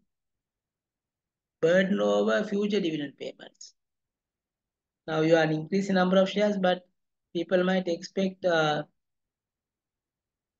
pay same amount of dividend per share on the enhanced number of shares. So that might result in more of cash outflow on account of dividend.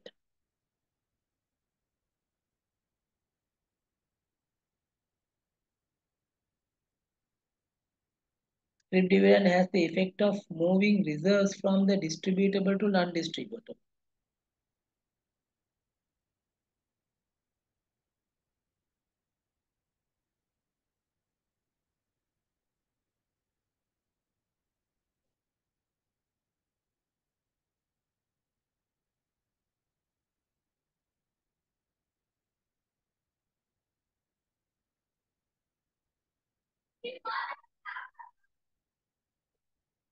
So the reserve availability will go down, the reserves will become more thicker, more strong, but previously it was like more fragile. It's a distributable reserve. No? Now, after you capitalize it to the share capital by way of scrip dividend, it is not as fragile as earlier. It is more concrete. It affects both ways. Some shareholders may not like that. They may be wanting to get the dividend as much as they can, especially the short term uh, investors who are expecting short term return. Long term, investors of course can, understand, and they have the capacity to stay on in the company and then turn it around and then get a good return on a future day rather than getting some dividend some or the other way from the company.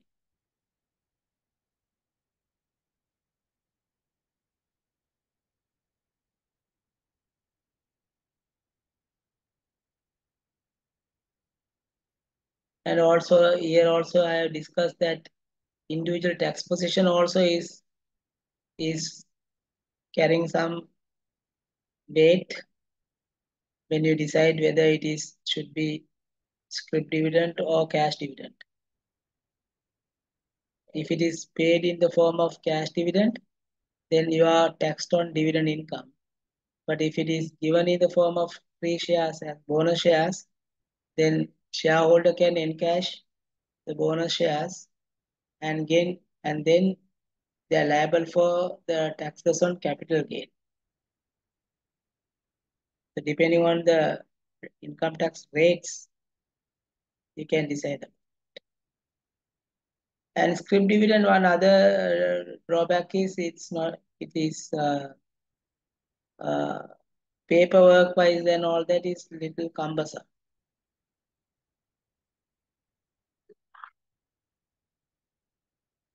So please read that part.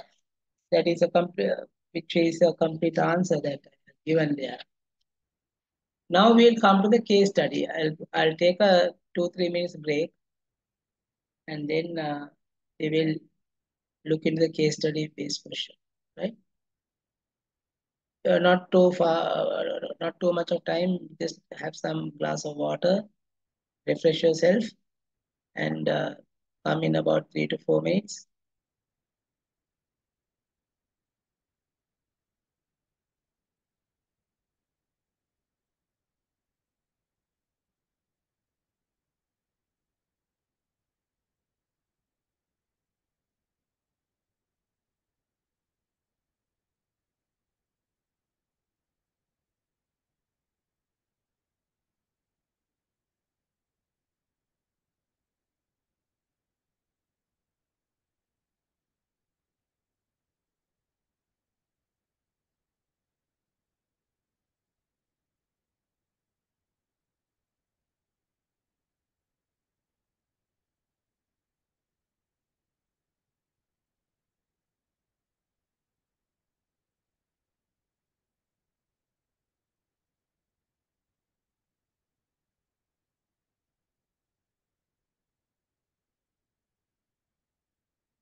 Okay, welcome back.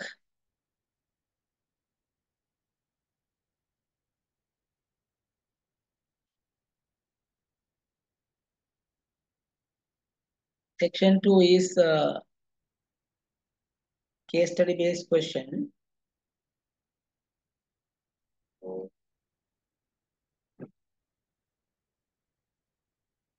And the questions are given in page number 11 to the total of 50 marks.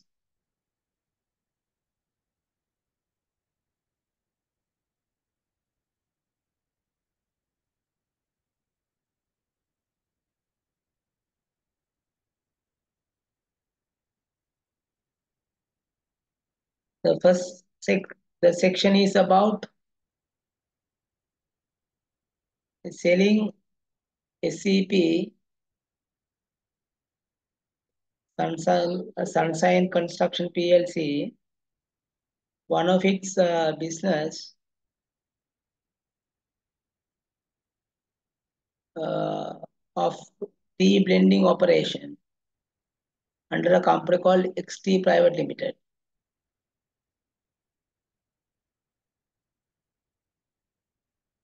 Because the parent company thinks it can be a mismatch for them because they are into mostly the construction industry. So then the retail outlets of selling blended tea and all that is not their uh, part of their business. Therefore, they have decided to sell this off.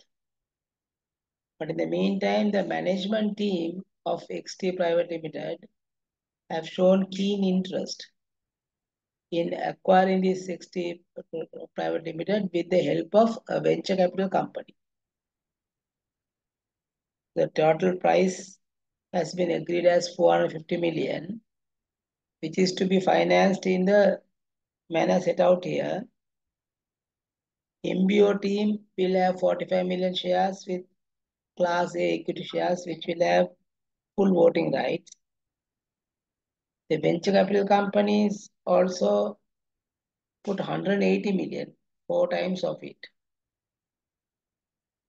uh, on B equity shares with limited voting rights. So that means the idea is venture capital companies putting more money, but they are not going to keep any control over the business, except the uh, key decisions that will be made, obviously, with the guidance and the consent of the venture capital company. But day-to-day operations and all that, venture capital companies is least bothered uh, of putting their neck into that. Then they not only that, the 225 million has been covered in the form of equity, but in two different classes of shares. Then venture capital companies are prepared to lend another 112.5 million, which is unsecured loan at 15% interest. Loan is payable in another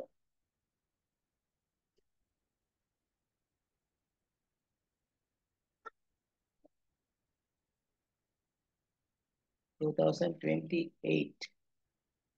We had mentioned 30th June 2028.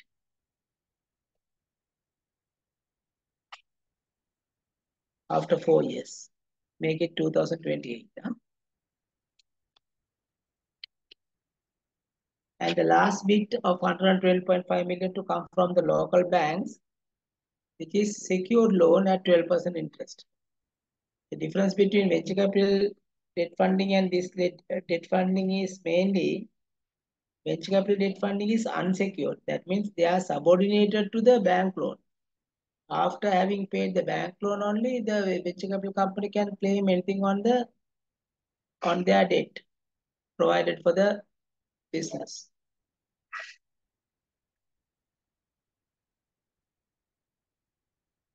And that also to be paid in 2028 July, June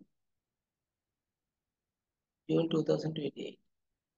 The venture capital company expects return on the equity portion of its investment of at least 25% year on year on a compounded basis over the first 4 years of the MBO. MBO means management buyout. The venture capitalist also expects XT to be listed on the stock exchange after 4 years' time in order for them to have a exit route, exit from the investment. Additional data following the MBO, profit before interest and tax forecast to be 120 million in the first year and to grow at 15% a year in the next 3 years. Corporate income tax is at 30% and no dividend would be paid in the first 4 years of an MBO.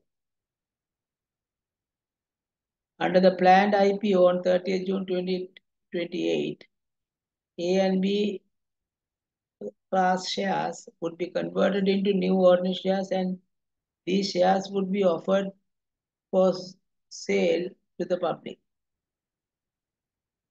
The A and B shares would be converted into new shares at the same ratio. That is, the A and B shares would have the same value at the time of IPO. Based on a review of the PE ratio, they are expecting the PE ratio to move in between 8.5 times to 12 times of the earnings. In contrary to the thinking of the majority directors, that is a different scenario. So we have to put a stop there and then try to answer the question which is raised from that area alone, so that you don't read something unnecessary and then forget the most pertinent facts. Required. Now come to required. Discuss the factors that are likely to affect the success of MBA. I have given some factors there. You can read it leisurely. But the main items are potential growth of the business, economic developments, the environment in which the business is done, ability of the MBO team to revive it and then revitalize the operation, availability of funding. That's another important thing when you want to go for an MBO. In this case, of course, venture capital company has come forward and then they are putting some money to as a help for them to take it over. Otherwise, 450 million can be a big amount for employees if they were to put entire capital by themselves. Purchase price is very important because you have to buy it at the right price. If you are overpricing it, sorry, if you are if you are paying something more than what it's worth, then of course you will go through the repercussions later on. If you have paid something more than what it really values. So those are simple things, and then not only that, you have to know MBO team. When it comes to MBO, the agreement that you are stipulating or are the entering into with venture capital company also matters a lot. You have to make sure that the venture capital company is not going to ride on you, or rather they are not going to gobble you up. Then the management will not have peaceful life. They will not be able to execute all of their strategies and methodologies to run the business successfully. Here, on the other hand, the culture, the employees' culture and all that might not be a big challenge here because it is the employees who themselves buy this company and are going to run it so that there won't be any cultural barriers.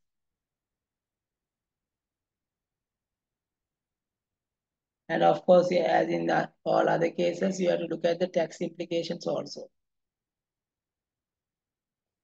Then come to B2. What it says in B2.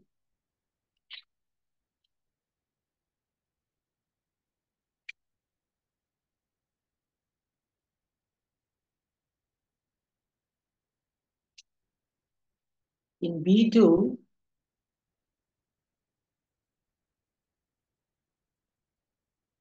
sorry, B1, the minimum total equity value of XT as of 30th June 2028 required in order to satisfy the venture capital's expected return.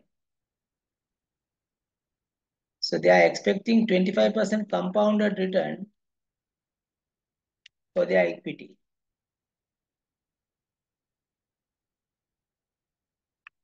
In that case, I have shown the calculation here. Venture capital company is making an investment of 180 million, whereas management team is making an investment of 45 million.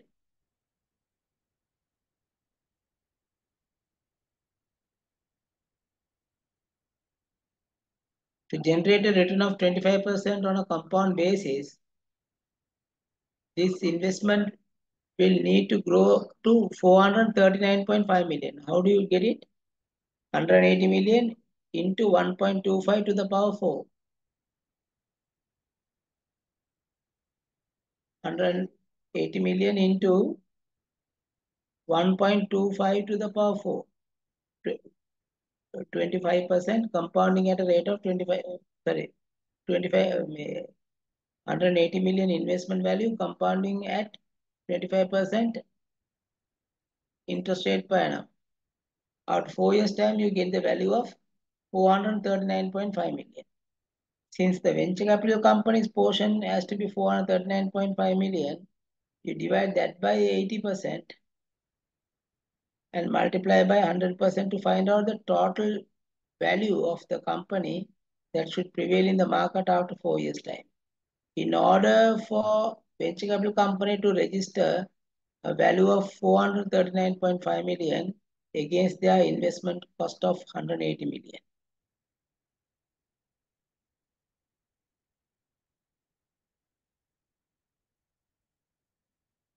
So it comes to then total value comes to 529.49.4 million. That calculation is shown. Or else you can take 225 instead of 180, take the total capital 225 into 1.25 to the power of 4. Yeah, that is correct.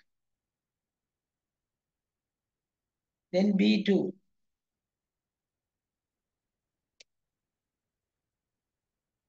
The best estimate of the total equity value of XT on 30th June 2028 based on forecast earnings for the year 30th June 2028 using PE ratio of 8.5 times and 12 times.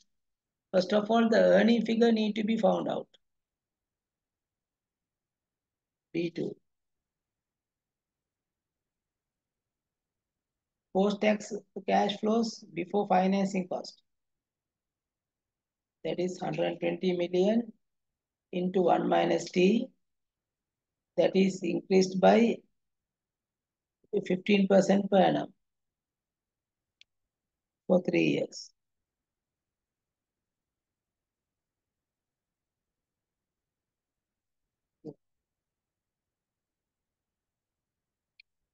So they are saying upcoming years pre-tax cash flow is 120. And post-tax will be 84 multiplied by 1.15 to the power 3. This is coming to about 127.75. Then you have to deduct the venture capital loan interest. 112.5 at 15% into 1 minus T. Into 1 minus T. 11.8 million reduction. Then average cost of bank borrowing 112.5 million at 12% into 1 minus T. 9.4 million. Then the total earnings comes to 106.5 million. 106.5 million.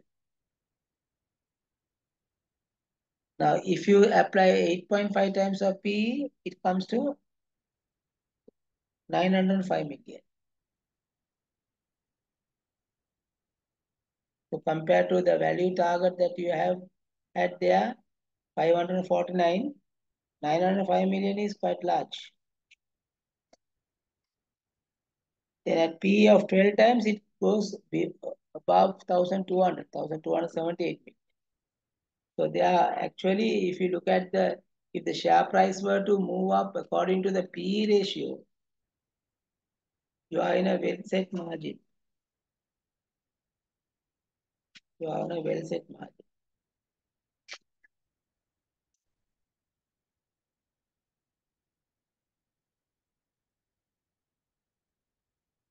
Now come to part C.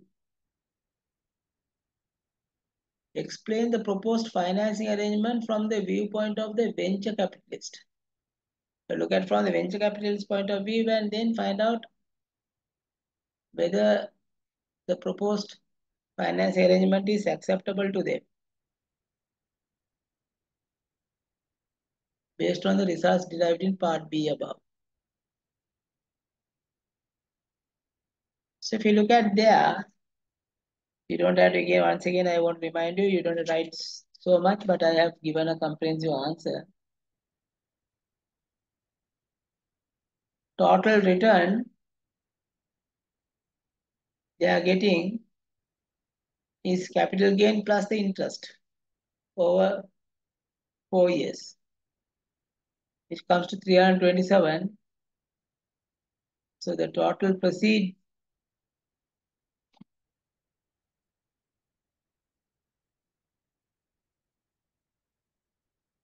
from the investment are 619.5 million over the 4-year period. This is inclusive of debt. So then what is the overall return that they are making?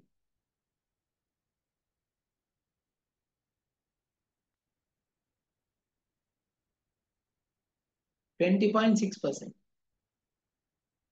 In page number 12, I have given at the top of the page, I have given overall return that the venture capital company is making on both equity investment and the debt investment, coming to about 20.6%, which may not be adequate. Because one side they are given a loan of about 112.5 million, which is subordinated to the debt. And equity investment is growing at 25% may not be enough. Because the overall return is just 20.6%, where you don't have absolute control also. You are getting different class of shares.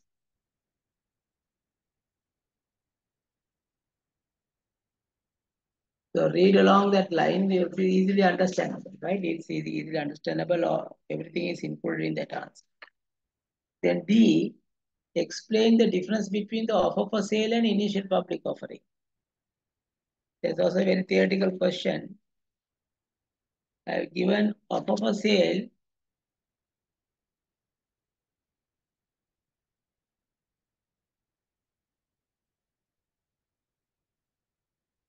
in an IPO,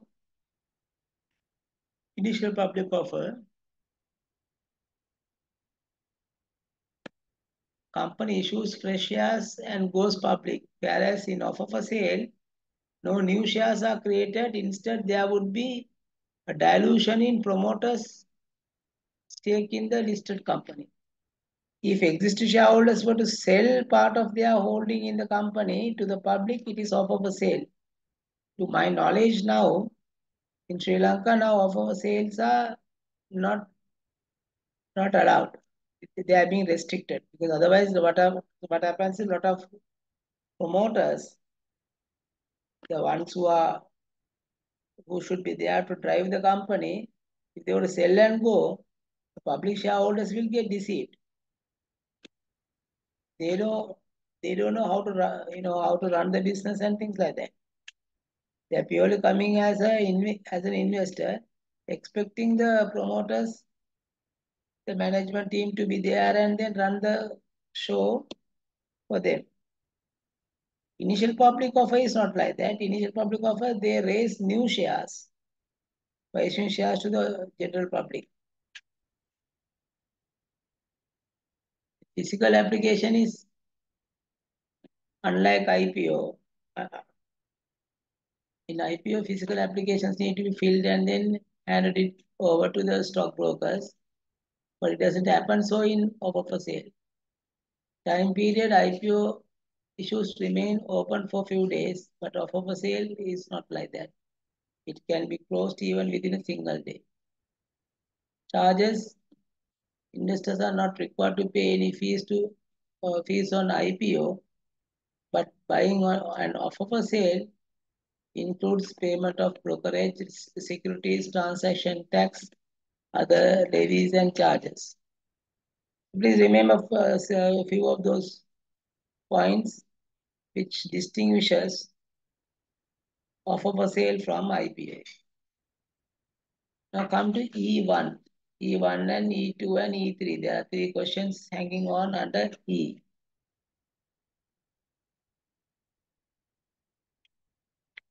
For that, we will read the question related to that part. They are talking about theoretical exit price, net present value, and the yield adjusted TERP.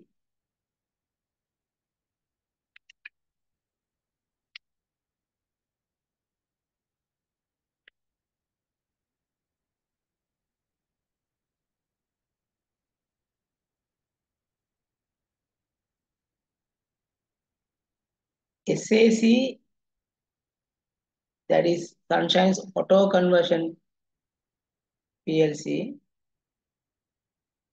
has 50 million shares in issue trading at 80 rupees. In order to start a project of converting three-wheelers into gas, SSC needs to acquire equipment costing 500 million, which will be paid for 1st June 2024. In the first 5 years of conversion, beginning 1st June 2024, SCC forecast operating cash flows attributed to the project as follows.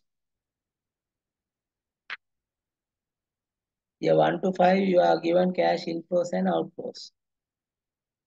Corporate income tax is at 20% and is paid at the end of each year in which it incurs. Initial equipment cost of 500 million is eligible for 25% tax allowance on a straight line basis. In year 6, SAC expects the project to generate net after tax cash flows of 100 million, declining at a rate of 5% per year until perpetuity. SAC's weighted average cost of capital is 15%. SAC plans to raise the 500 million needed to acquire the new equipment by means of 1-for-5 rights issue. How many shares were issued? 50 million shares. So 1-for-5 means 10 million shares will be issued under rights. At what price? At a price with a discount of 37.5% to the current share price of 80. So if you take 37.5% away from 80, which means 62.5% of 80 is how much? 62.5% of 80. It comes to 50 rupees. So 10 million shares into 50. That is the formula they are going to apply for the rights issue. The rights issue will be announced shortly, and at the same time as the new project, SAC share price is expected to rise straight away to reflect an increase in the value of the company equal to the expected NPV of the project. And with that information, we can answer part E. Theoretical exit price. 5 shares are now at 80. 1 share is coming at 50. Which means how much? 400 plus 50, 450 divided by 6 shares.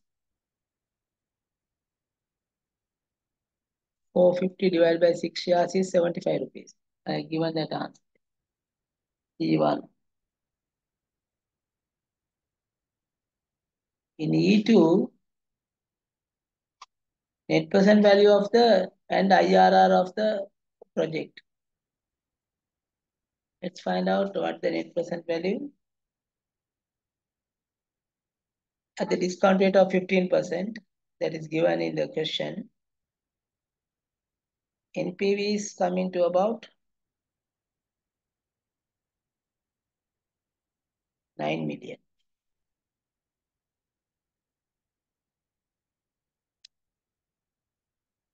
Cash inflows and outflows were taken, and on net cash flows, you can apply 15% WACC, which gives them 9 million.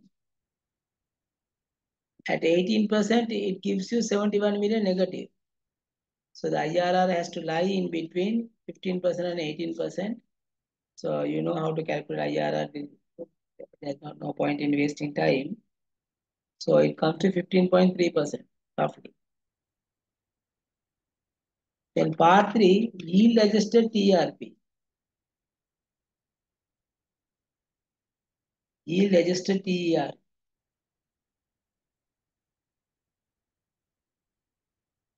That means one share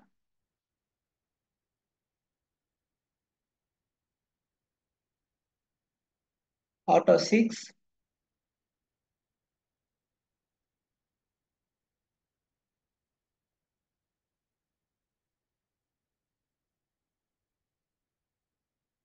now 5 shares are at 80.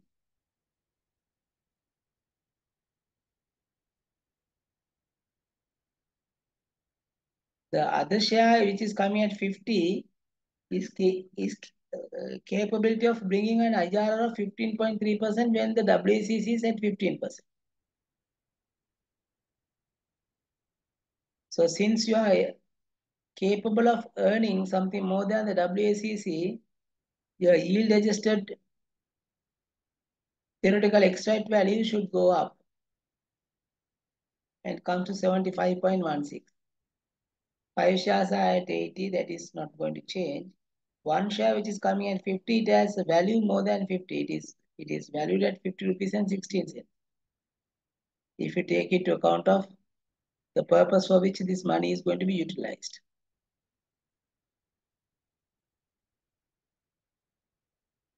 I hope it must be clear to you. And then we will come to the last part, which is on currency risk management.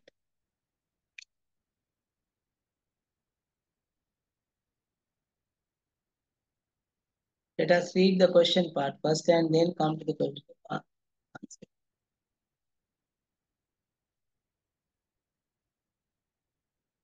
Mr. Punchibanda, the chairman of the SCB, is worried about adverse changes, exchange rate movements in US dollar, which causes heavy exchange losses to the company on the settlement of supply of oil from Middle Eastern countries, which is adding significant increase in transportation cost of the group. In the first quarter of current financial year, SCB incurred an exchange loss to the amount of 45 million on account of its payables. Hence, the board decided to hedge currency risk to overcome such situation. Some tools are given to mitigate exchange rate risk, some hedging instruments. They say USD exposure as of 31st May is about $6 million net payable to be settled in 6 months, which is November 2024. November 2024. On 1st June 2024, the spot rate is $1 equals 302.5 and 305. If you are going to buy dollars now, you have to pay 305. And the 6 months forward rate is at a discount of 14.50 and 20. So simply since they are at discount, you have to add So in time to come, the dollar exchange rate is going to increase further. US dollar futures contract are trading at the following prices. The contract size is $120,000. So to cover 6 million, you have to buy how many contracts? 6 million contracts divided by 120,000, 50 contracts. Then contract settlement date and their prices. June 24th, 320, October 330, December 20, 335, and February 345. When you play with the, what do you call this, futures, you have to go and pick the future which is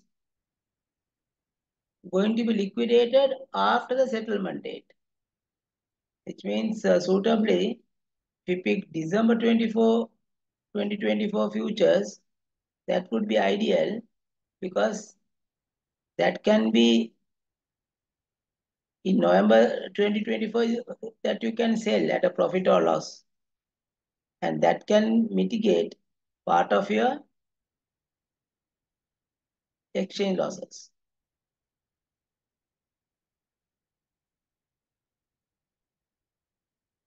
As at 30th November 2024, 2024, please correct those two numbers. 2024, the spot market price for the dollar has moved to 320 and 325, and the dollar futures price of December contract has moved to 335.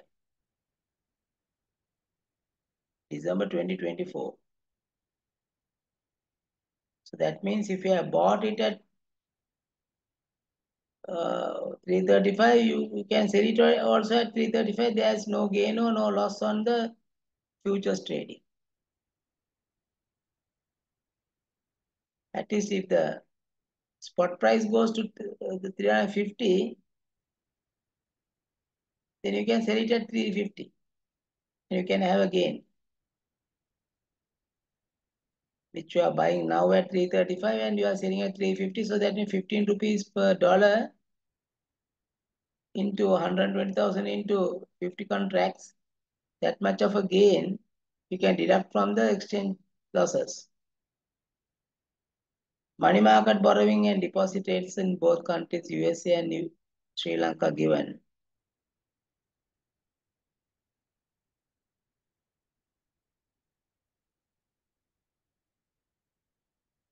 In the meantime, SCP purchased a call option on an exchange rate with an exercise price of 322 against $6 million at an option premium of 12 million. Right, now we remember these numbers. Let's see how the calculations are to be made.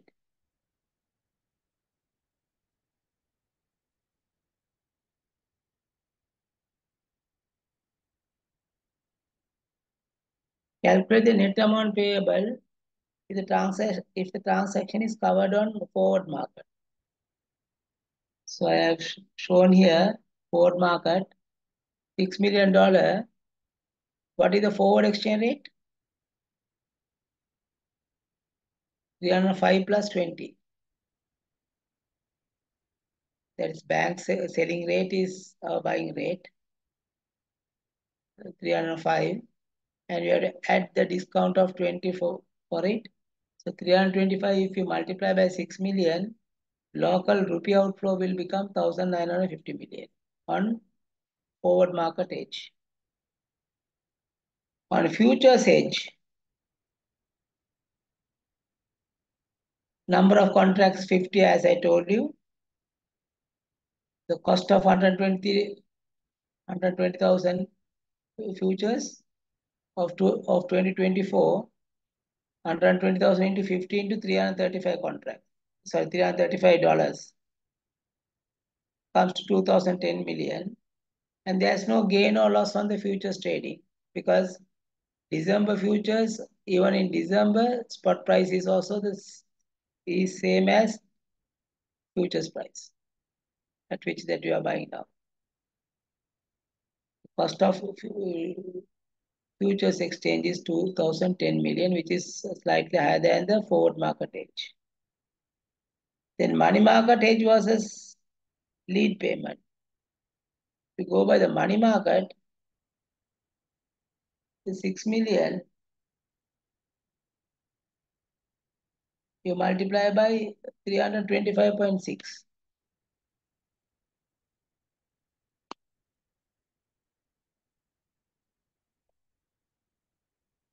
Which is coming to about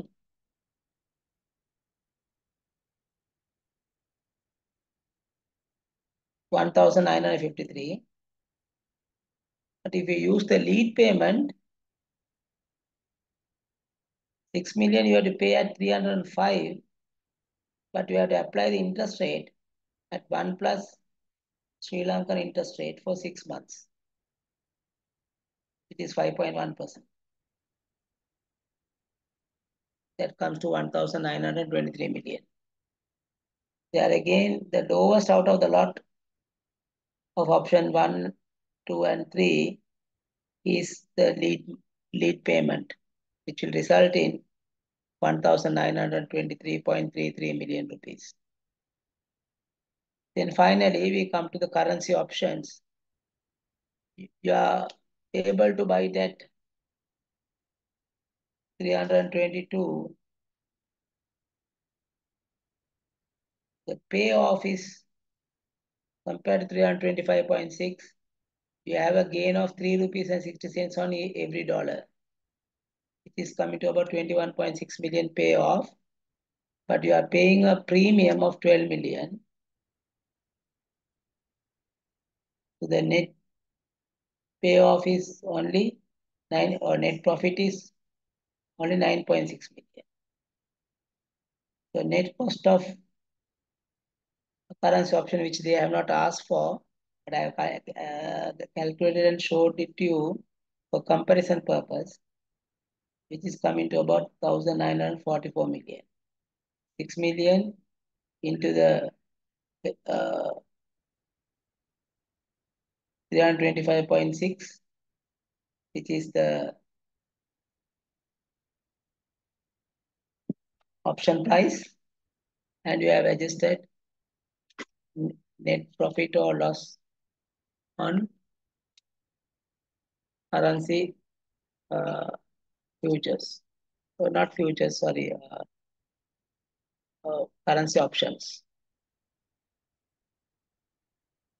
So this is, I would say this question paper is not too tough and not too easy also, but just practice over it.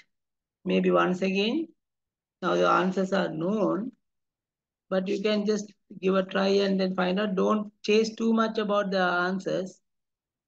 And don't worry too much about the question and answers here.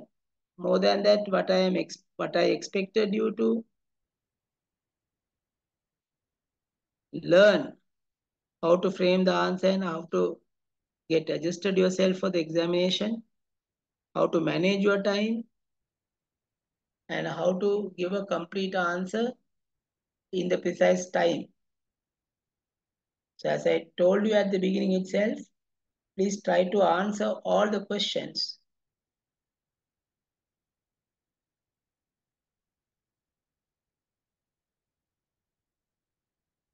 Option premium you have to consider as you calculate the net profit or loss.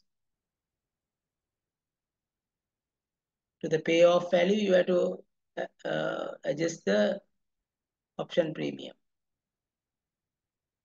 So likewise, now as you go to the exam hall, like go in a very free-minded way and be prepared to face any type of a question. Read 2024 June pre-seen material, maybe about few times, underline it and then be thorough with it. But don't swallow it, right, in the sense. Don't get exhausted with the pre-seen material too much. because sometimes most of the stuff that is written there may not have any use. So, but anyway, you will be given the pre-seen material once again in the exam hall. In case if you remember that, okay, where this was written and where that was written, then it is easy to go to that particular section if you have to find something from there. And but I'm pretty much sure the questions are going to be set outside the pre-seen, and it will be pretty much on new scenarios that have been developed based on the case study. Likewise, here now say we have nothing to do with Afwamis and their businesses and all that. So I have focused currency management and management buyouts and cost of capital and that sort of thing, theoretical exercise price and fundraising with the rights issue. Likewise, the 50 marks can comprise of that type of uh, questions that are coming from different disciplines. You never know, but be prepared for everything and be very sound in your theoretical knowledge. Apply your theory as much as you can and try to give a wise answer without stucking in one place and without writing too much on one question. Balance it off probably. You are given 50 minutes time, additional reading for additional reading, and make the best use of it. Maybe one approach could be that 50 minutes you can continuously use for reading the unseen case material. So after 50 minutes time, when the examiner says that you can now start answering, then already you have taken the kickstart of 50 minutes. If you just go through the paper from A to Z and coming back to Z from A, it's not going to help you. You are just reading and you are trying to fathom the paper. It is not the time to fathom the paper. It is the time to straight away read the questions and provide the answers.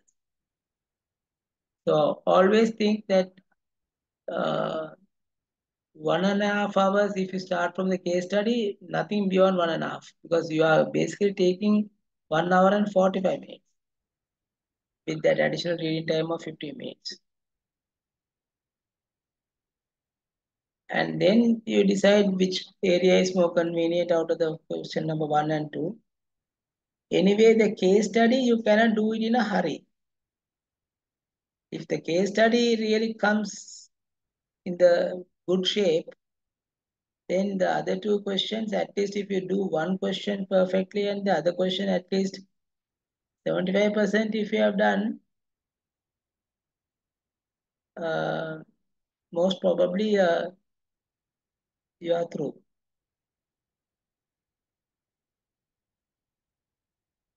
So do more and more past papers and then see how the answers have been structured. Never think that those questions are going to be repeated.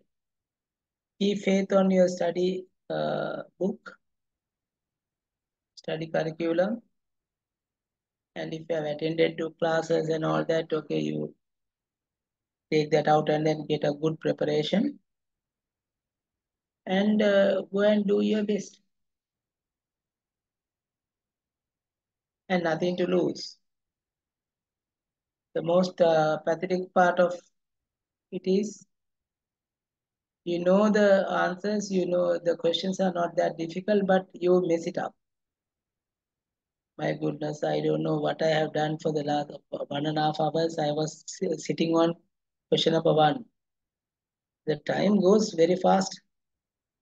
Remember, you don't have to beautify the answers and all that. You can just first time itself before you write the answers, think about how you are going to present the answer. Am I going to put a table? Am I going to put this thing? And take it your own way and then give the answer. Examiner will have some good impression about you If you have now tabulated something, make it very clear. Don't write same thing over and over again, saying that in other words and like that. Don't waste your time. And don't try to write too much also. Then the time automatically goes out of your control. Okay, at the request of Started Institute, I somehow managed to do this paper and then give the suggested answers also. Uh, as within a short period of time, and they wanted, I was not in a complete medical status to sit down and then give answers like this, but anyway I determined that this is something that I have to do to my students. So I wish all of you the good luck, and examination is not the one and the last thing. Use your fullest potential. Use your fullest potential, and then if you get defeated in case, don't get disappointed. This is not the one and only thing in your life. So don't get disappointed. Maybe you can try out next time, because you are now have come so far up to the final stage of CS Sri Lanka. So it's a very reputed qualification. There's a plenty of scope is available outside Sri Lanka also. If you somehow complete this examination with the greatest effort, I think you can be really proud about yourself. And other people also who are close to you also will have uh, huge pleasure about your success. Okay, then I hope that I have tried my best to impart necessary knowledge within these 3 hours or 3.5 hours. And but more than that, setting up of the paper and then and writing answers, of course, takes much more longer time, quite understandable.